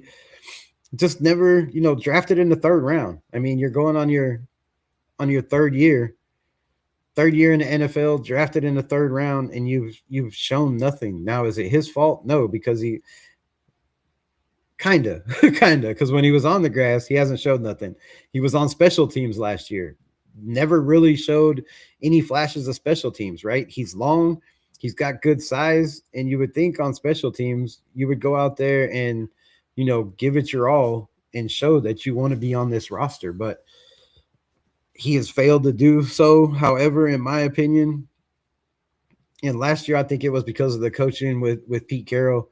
A lot of these guys were playing that probably shouldn't have played as long as they did because they were not producing why they were out there, like Kai Blue Kelly, my guy. And I think Hezekiah Massis really, really pushes DeCamarion Richardson for that second spot. And man, I would not be surprised if he is pushing Darian Porter also for that spot. Yes, this year, because he's a guy that has played the position for a while. He's got good instincts, right? He's got good hip movement. If he opens up and gets beat, right, he can flip around and recover. Long, pretty long arms. And a guy that's just a ball hawk. When the ball's in the air, it seems to find Zeke Massis or Hezekiah Massis. But if you watch film on him, I guess everybody calls him Zeke. So Hezekiah Massis is a guy that I would not be surprised if DeCamarion Richardson gets pushed out and Darian Porter, ends up being that second guy. I would also not be surprised if they end up, trying to put Hezekiah Massis maybe at that nickel spot, which I don't know if he's fast enough at the nickel spot. But if something happens to Teron Johnson and, Stukes ends up playing more of the free safety spot, which I think he's going to, that pushes Greedy Vance up. And Greedy Vance is a guy that, I feel makes this squad one way or another, whether it's practice squad or whatever. But I feel like he finds his way. And then Devin Perkins is a guy a couple people have talked about at Utah Tech, 5'10", 195. Don't know much about him. Again, haven't watched any tape, so I don't want to say, and I don't want to say what they told me because, right, if it's wrong, I don't want to make him look stupid. So, but yeah.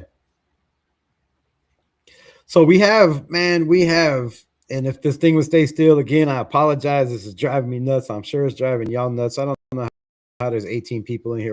Y'all are absolutely real ones, man, and I appreciate you for hanging in there. Then we got. This thing will not stay still, bro. I don't know what is going on. Oh my goodness. We have Kinsey Matsuwana, the Tokyo Toe, and Matt Gay. And then we also have Dean, what the hell, Dean Reed? What is his name? The other kicker from Delaware. And I don't know why he's not on here. So, yeah, that's the roster, man. I feel like there's not too many bubble guys on defense, right? If you were looking at your defense, we got 2, 4, 6, 8, 10, 12, 14, 16, 18, 20, 22, 24.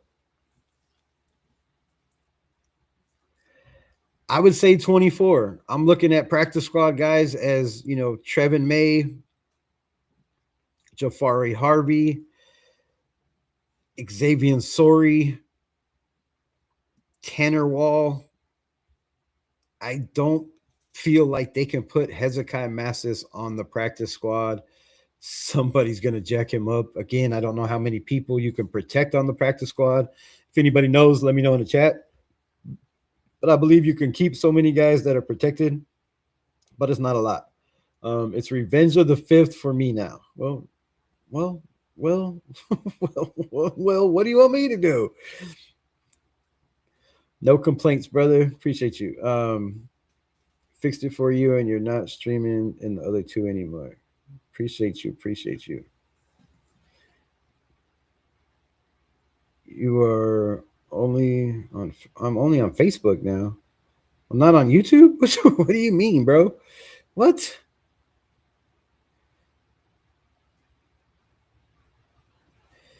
All right, I'm gonna close this damn window.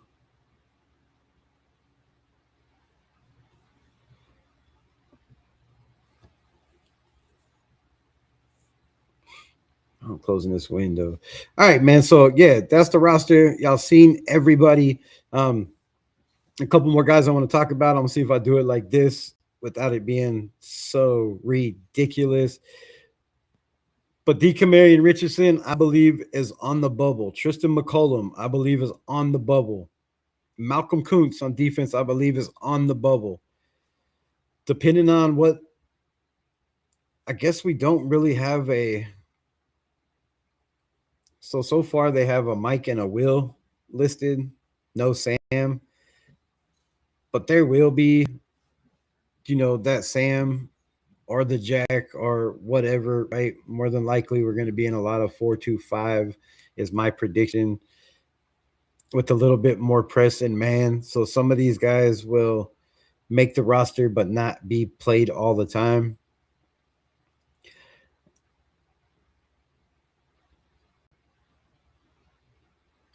But if we're looking at Brendan Cleveland, the 7th overall pick, I think he has an uphill battle. I think he could be the Tommy, the Tommy Malott of this year's draft, unless he shows something. Now he did against Rutledge, right? He went up against the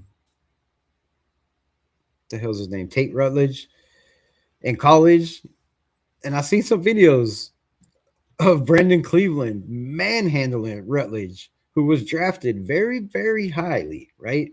So, I didn't see it all the time, but I seen some flashes. A guy that, could make some plays. And who does that push out? But if you're looking where he's listed, the only guy in front of him at the true DT right now on this list is Jonah Laulu. So a guy that I feel makes it in my 16 practice squad guys would be Greedy Vance, Tanner Wall,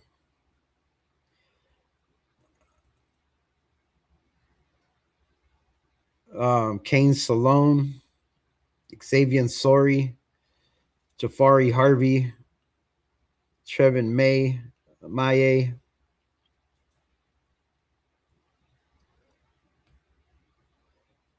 How many is that?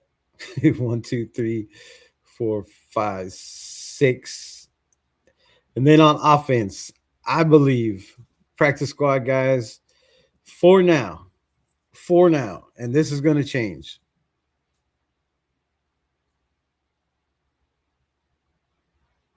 Cedric Jackson, Brendan Rice,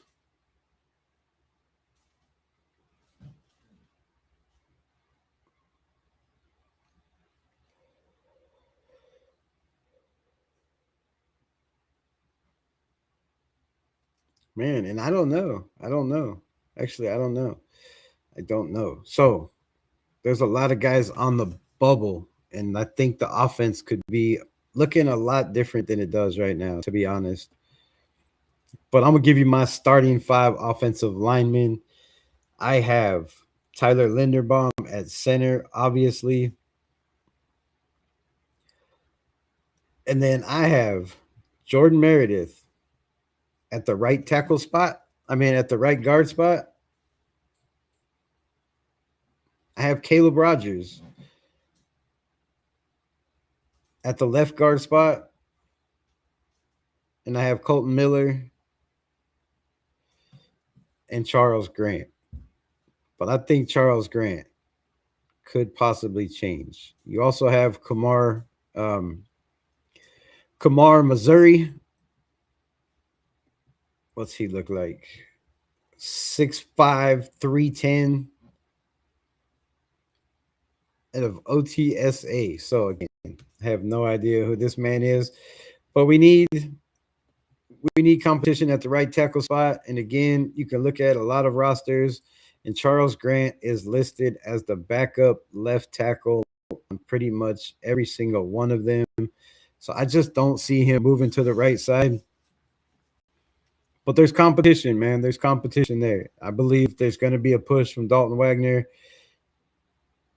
Isaiah Jada, and I wouldn't be surprised if Nicholas Henning starts playing a lot more right tackle, right? Because, oh shit, what I just do? Because I think he's athletic enough. I definitely feel like he's athletic enough, to play both positions and learn that spot.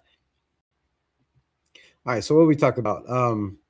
Let me know who is your surprise player who could get cut, right? Who is your surprise guys who could get cut? That is the next topic, an hour and 30 minutes into the show. But the first topic of guys on the bubble, takes a while. There's 90 guys on the roster. I think 90 plus right now. And they're going to have to start weeding some guys out. So look for a lot more cuts to happen. I'm not sure exactly how many are on the team right now, but I know it's over 90. And you can't go into May 18th in OTAs with more than 90. So you're going to have to drop some. So let me know, who is your surprise? Who would be your surprise cut? And to me, like I said, I wouldn't be surprised if it's one of these big name guys, right?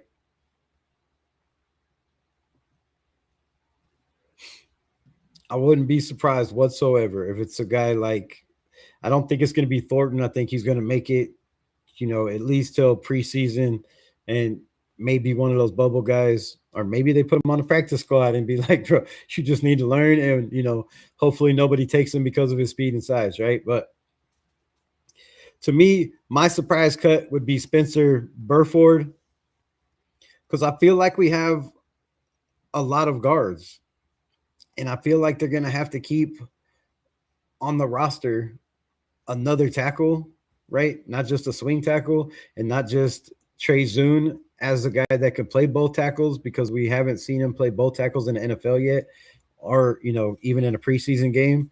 So I believe they need one more tackle, whether it's Dalton Wagner or if it's, Nicholas Henning or Isaiah Jada.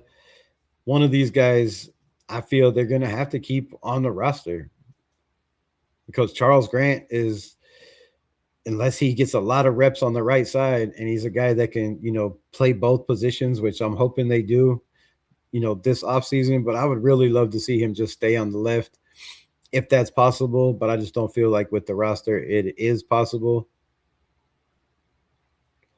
So again, Spencer Burford, I know he's making $3.5 million. I don't know what the cap hit is, so it'd probably be ridiculous for them to get rid of a guy like that. But you just can't keep all this offensive linemen. I'm looking at probably 8. Arnie Garza, I think, said in the chat. Shout out to Arnie Garza earlier. And if you were to keep 8, to me, that would be Colton Miller, Charles Grant. If you keep Spencer Burford, which more than likely they do, right? Because they're not going to take the cap hit. They just paid him, $3.5 million a season. Then you got Trey Zune, right? So that's 4. Linderbaum and Merritt, that's 6. JPJ and Caleb Rogers, that's 8. Already, right? That's 8 already. And then you have DJ Glaze. And if you keep Dalton Wagner, that would be 9. So one of these guys, whether it's Charles Grant, whether it's Trey Zune, which I don't see you putting Charles Grant on the practice squad, and after they have film on him and people have seen what he can do. I don't see him being back on the track on the practice squad. He's more than likely making the 53. You're not putting Trey Zune on the practice squad being drafted in the third round at pick 91. And Jordan Meredith won't last on the practice squad, and either will Caleb Rogers. Dalton Wagner is your best chance of being on the practice squad. But unless you get somebody that can play that backup, right tackle spot if something happens, then, I don't know. So a lot of these offensive linemen are going to be gone. Right now, we're looking at 3, 6, 9, 12, 15, 18, 19 offensive linemen. 19. Maybe they keep 3 on the practice squad, 4, possibly 4 on the practice squad. I don't know why you would need 4 if you're keeping 9 offensive linemen, right? Those guys are going to play. You have enough to play first and second team, in my opinion. I guess not with 9. So you would need at least 1 or 2.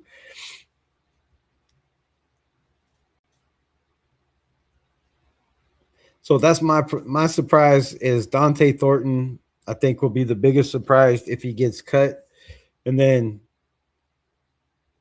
on defense, it would be Adam Butler would be my biggest surprise. If he doesn't make it, I just think they're going with you, 32 years old. How many veterans do we really need, on the defensive line? These young guys, I believe, can do the job just fine. And, guys like Laulu going in his third year, right? You got guys like Pagese and then going in a second. Thomas Booker's been around for a minute. So you don't really need too many veterans on the D line, which leaves a lot of good players.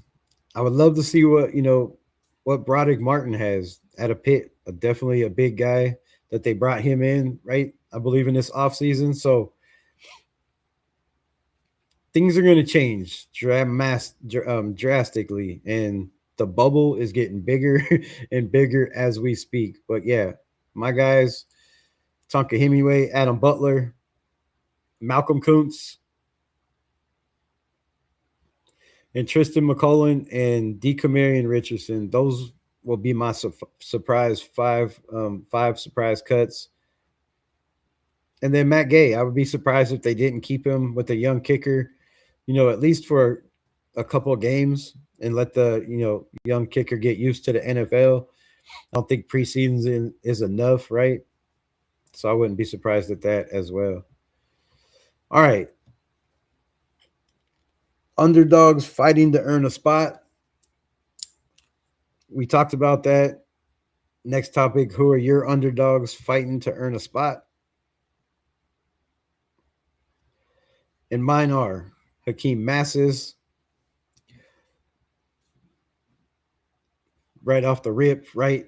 Brendan Sorey, Xavier Sorey, I believe is a guy that's going to make a push to stay on this team.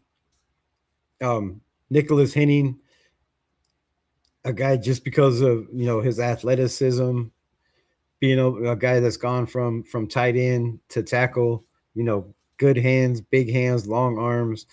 I really think he has a chance. So mine is Henning, Xavier Sorey, Roman Himby, and my sleeper is Tanner Wall, man. I really feel like Tanner Wall climbs his way onto at least the practice squad. And then, it is the NFL. If things happen, maybe he finds himself on the roster. So those are my guys. Let me know who your guys are. And then the last topic is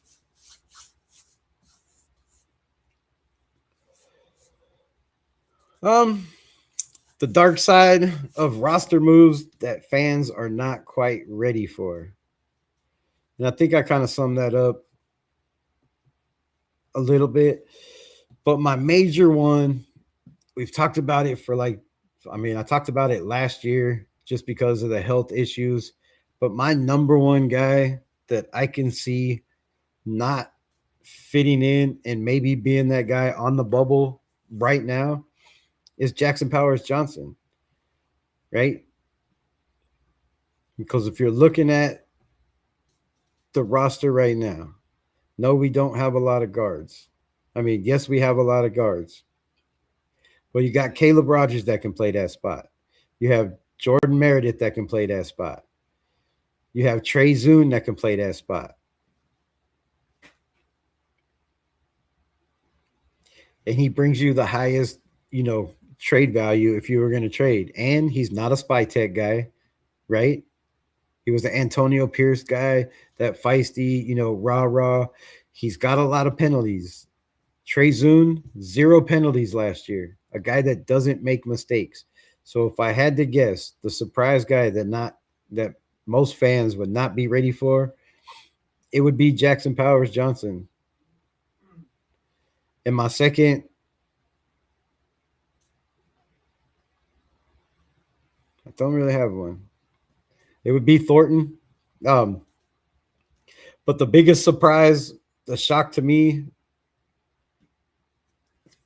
would be Trey Tucker, man.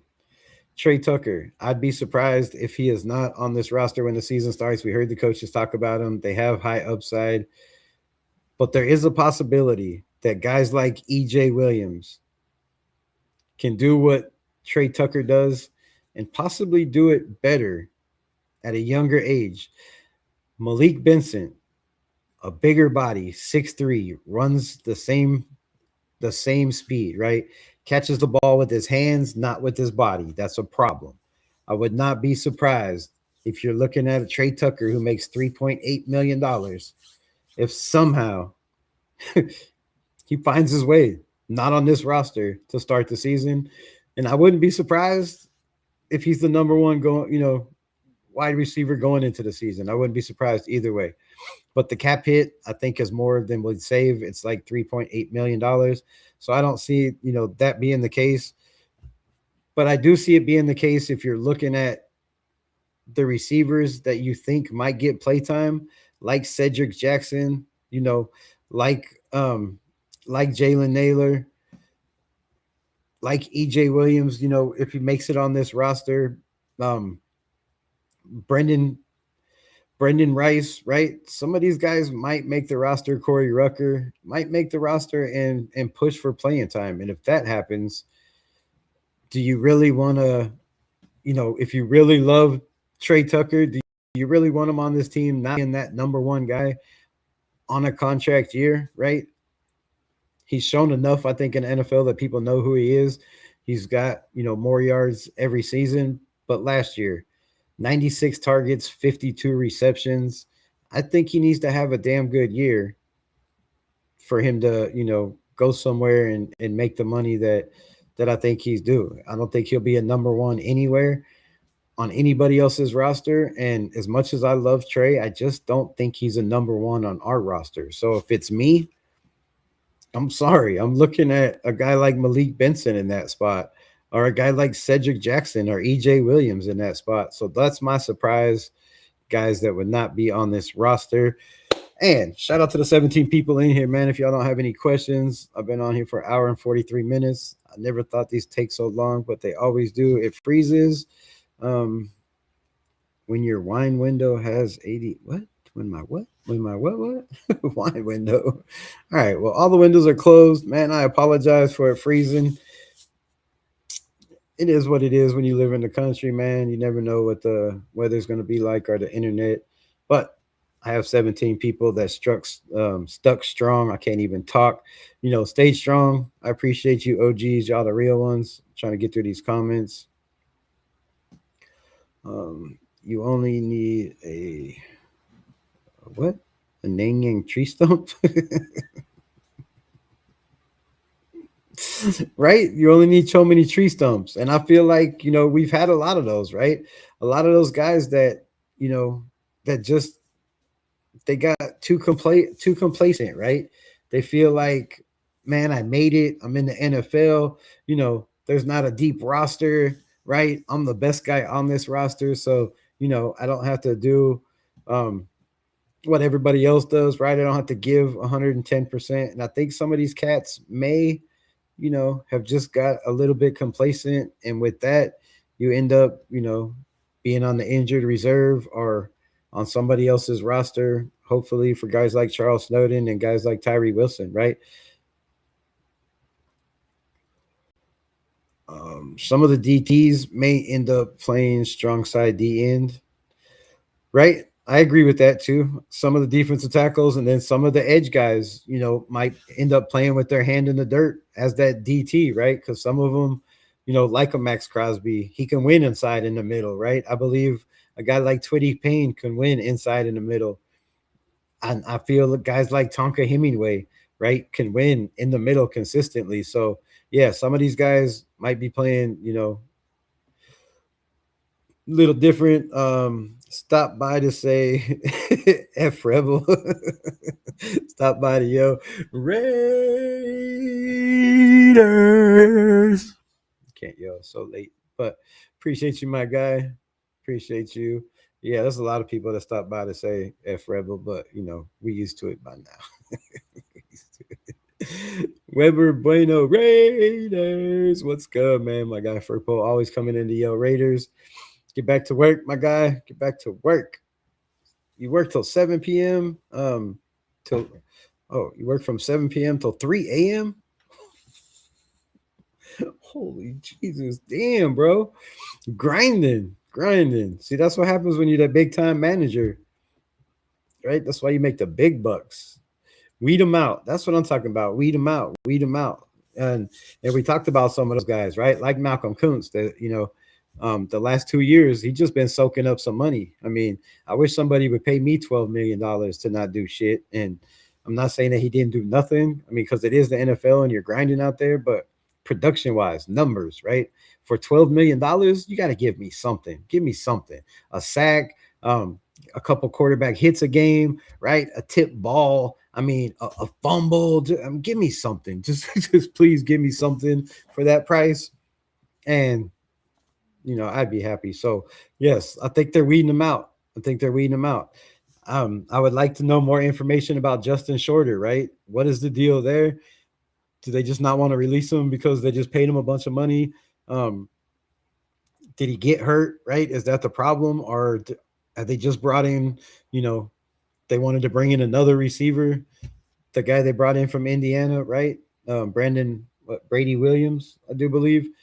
Is that the case? What is it? But I do feel like nobody is safe on this roster. And if you think your job is safe, I'm going to tell you this. You might want to be like Fernando Mendoza and start working in the hotel room. I'm just saying, outside the hotel room, taking other snaps or whatever. Break is over. Raiders just win Furpo. You out of weed, Weber? What does the 53-man roster? When does it come out? It won't be for a while, right? I don't. Hold on, let me see.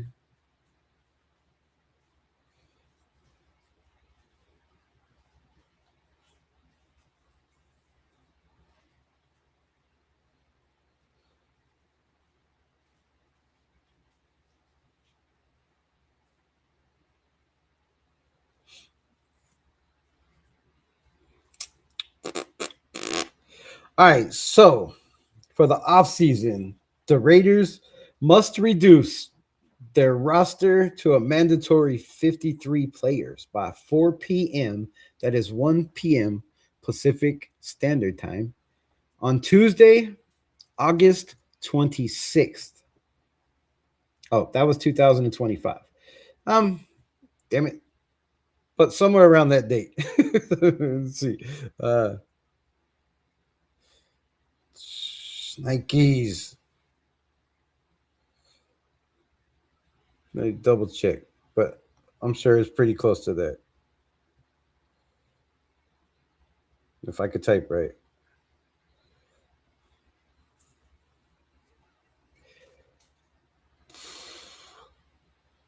Hey, man. So it's being dumb. It's not telling me.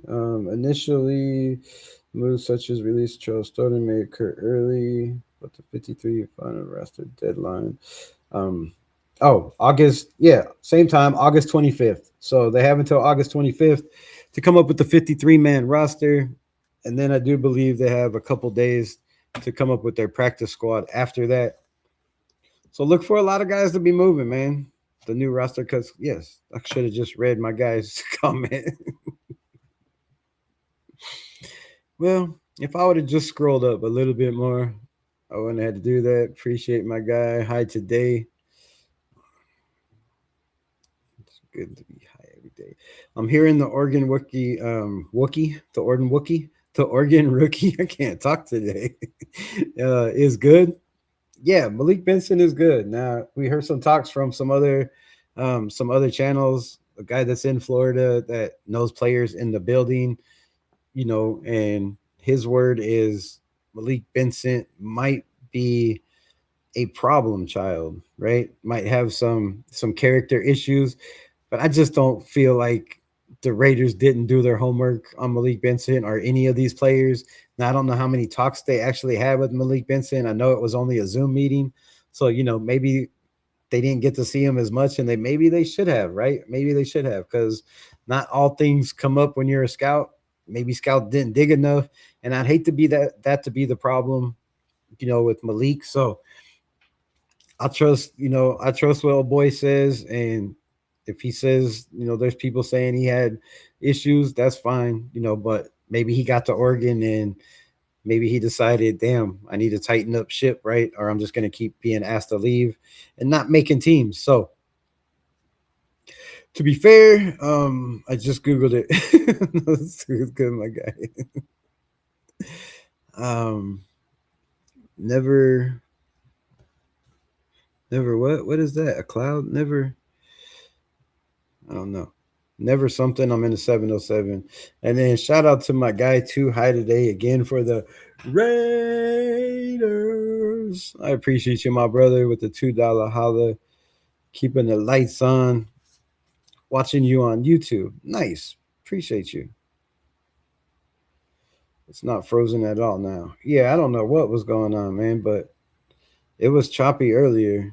Raider Nation Jason, what's good, my guy? We still on for Friday?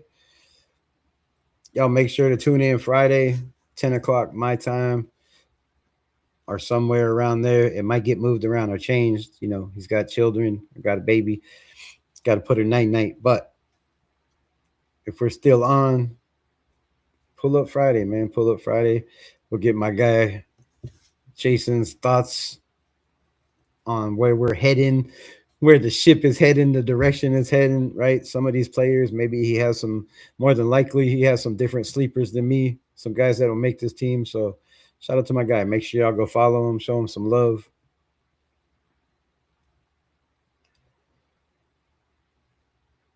Faded Raider with a $2 holla. Appreciate you as well.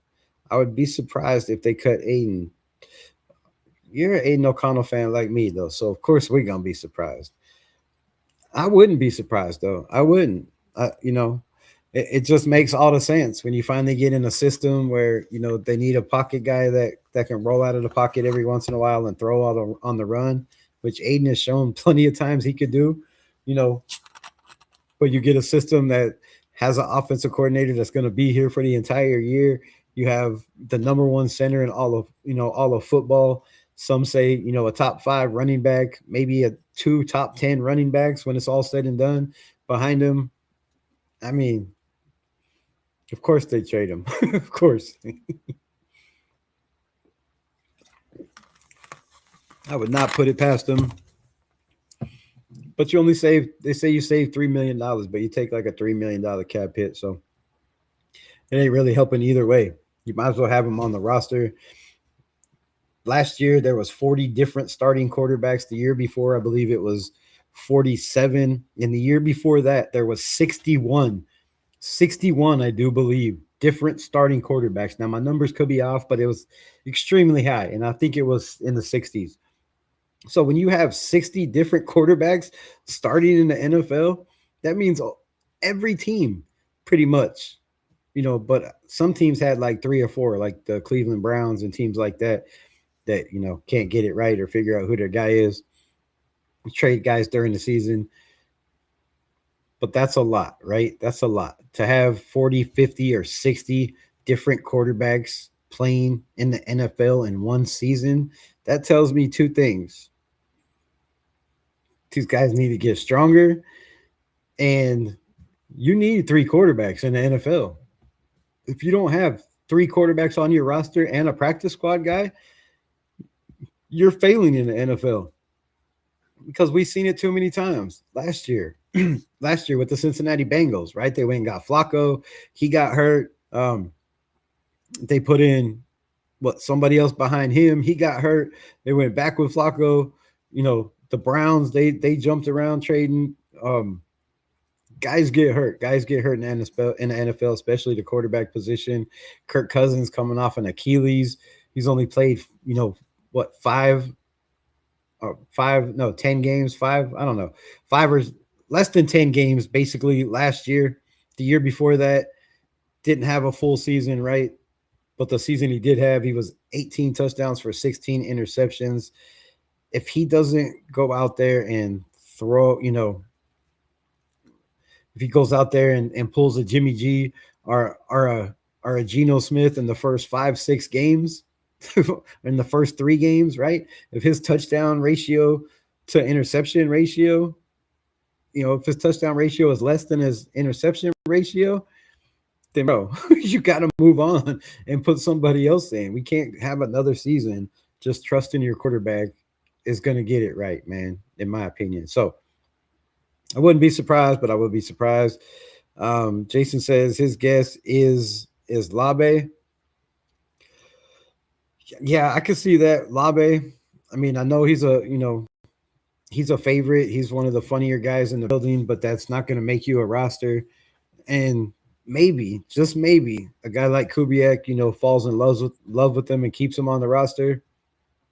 But that means you would have 4 running backs and a fullback. And I just don't think that's going to work. Even if he does, even if they keep him as a 4th running back to be on a special teams, that's still taking up 5 spots out of a 53-man roster in your running back room, and that's crazy. You say Meredith. I think Meredith has to make this roster.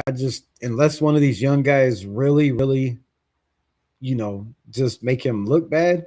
I don't know how you take a guy that 2 years ago had an 80% grade rushing and passing, who played, left guard, right guard, left guard, right guard, was on the practice squad, was released, was a UDF, was released. All this as a UDFA. Meredith is smart, bro. He's tough. He's physical. He was playing out of place last year at the center position. And if they let him battle for the right spot or the left spot, I just think he's too valuable to let walk. But, I wouldn't be surprised if one of these young guys end up taking his job as well. Raiders Don Yonder. What's good, my guy? Been a minute since I seen you. Hope all is well with you. Said hi, no good morning. What? Good morning. What's good with you? Is it morning yet? Where are you at? I hope Lucky Tassie project is successful. I think it will be, man. I think it will be. I don't know how it couldn't be, really. The man is 347 pounds. He's just going to bulldoze bodies, and I think he should have been a nose tackle all the way. And that's why Adam Butler is one of my guys to keep an eye on the bubble, right? Because if you can get Lucky Tassie to play that nose spot, and then you got guys like, Jonah Laulu and Tonka Hemingway and JJ Pegues just rotating in and out, and Thomas Booker, you really don't need to pay a guy $6 million in Adam Butler. So we'll see how that works out. Are you just talking about new guys or everyone? I'll talk about everybody. I would say Aiden is probably going to be fighting for a spot. No, he's going to be fighting his ass off. N'Kobe Dean? Oh, yeah, he makes it for sure. Chucker could be a Debo Samuels type if used right.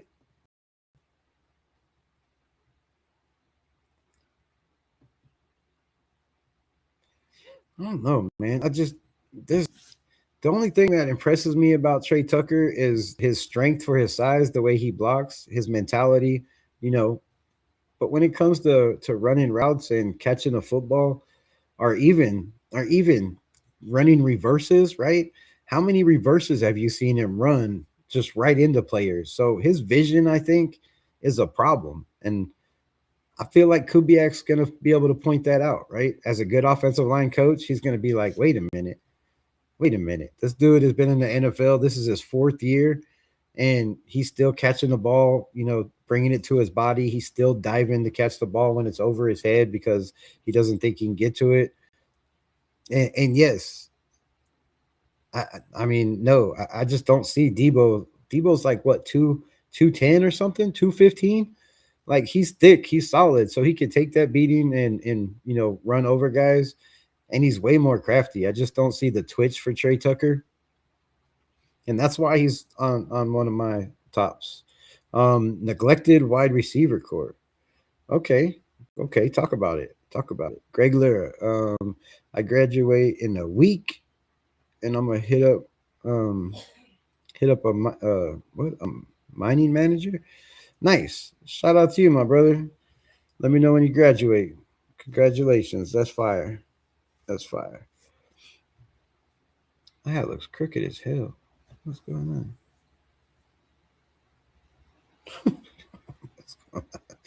on?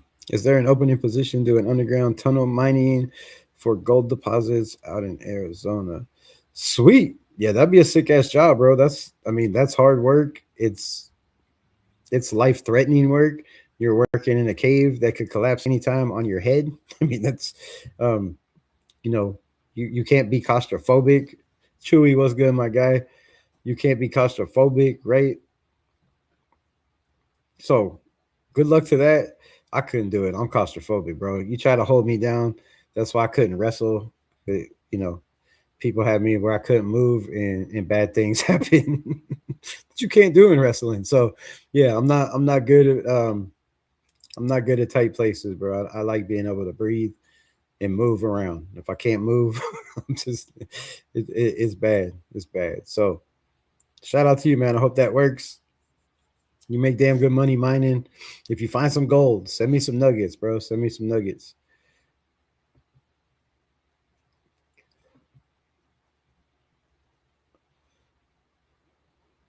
Children, children.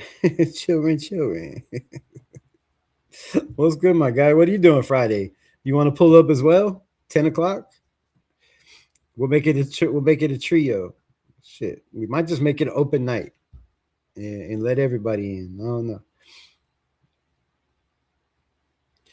Me too, baby. Just went to sleep. Nice, nice, nice.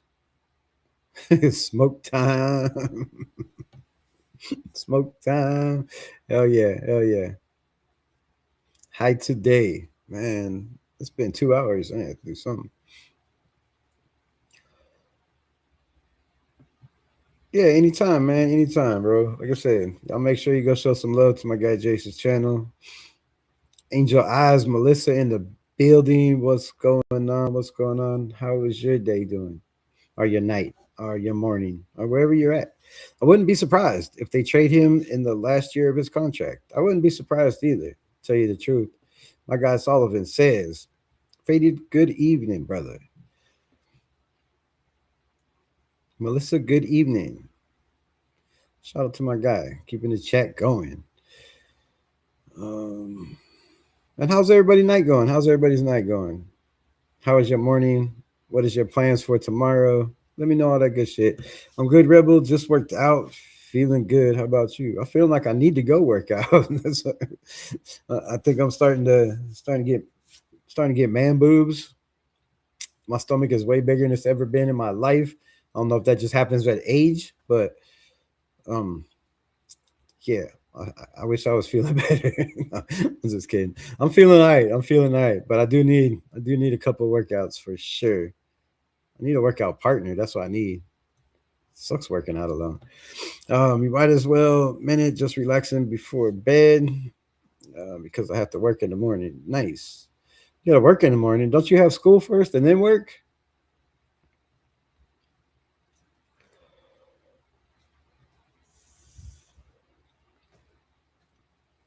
He's serving the people. He's serving it up, serving it up, grinding, grinding. Nice. Y'all both work in a restaurant. Y'all should have something in common. Also do side work on the weekends with my uncle. Damn, faded. When you have time to get faded? You at work, you at college. How could your name be Faded Raider? It seems like you got to be sober a lot to do all the tasks that you have. Just saying. Just saying. Oh hell yeah, I work in Chili's, majoring in engineering. Damn, we need to get together. I need an engineer friend. Need an engineer friend, right? Get that money. Get that money.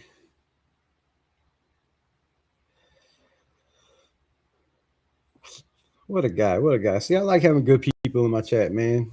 Good people in the chat. Helping the mom, going to college, grinding on the work, keeping my lights on at the same time. You do too much, Faded. You do too much. Too much, man. Too much. Much respect to that. We need more good people like that in the world for sure. Rebel, I need to have a workout partner motivating a lot of great calisthenics channel. Nice.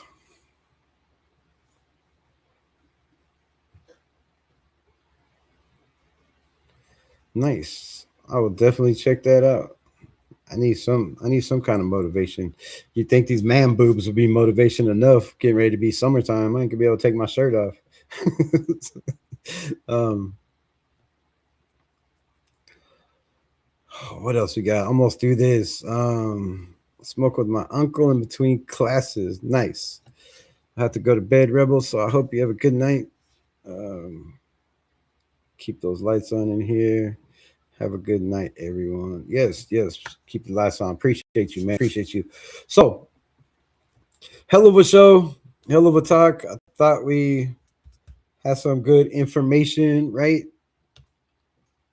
We talked about the news, but I will say this, man. For a long, long time, um, in a long, long time. It's been such a long time since the Las Vegas Raiders, the Oakland Raiders, the Los Angeles Raiders have had so many people on the same page with a plan. They know what they want. They know what they want in their players. They know what they're trying to do in the building. They know what they're trying to get out of the players.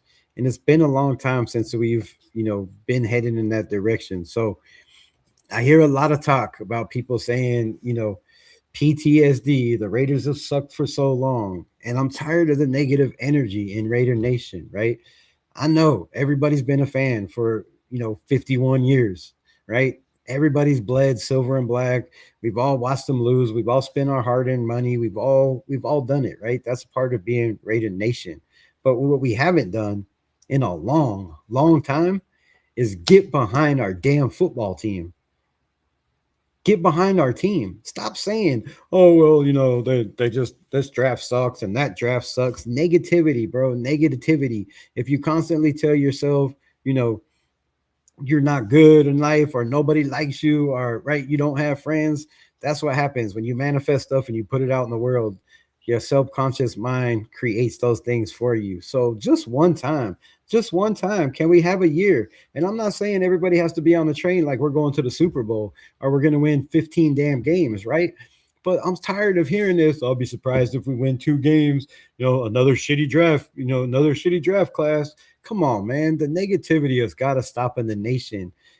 Our team cannot win without support. And I don't mean by going to the game or buying jerseys and then saying, we're only going to win 2 games this year. I mean by getting behind your team, having faith in this team. If you believe in Kubiak, damn, believe in Kubiak, right? Believe that he's going to do what he did in Seattle. He's going to put players in the right position to succeed, right? He's going to put players in a position to win. He's one step ahead. We've seen on every team he's been with. So if you believe in Spytech and if you believe in Kubiak, then get behind it. You don't have to be on the train of like, oh, we're the greatest team in the NFL. And, but things are different, right? I'm tired of hearing about, oh, well, what about that draft in, 2018? And what about the draft with Jamarcus? What about that shit, bro? if you live in the past, there is no future, right?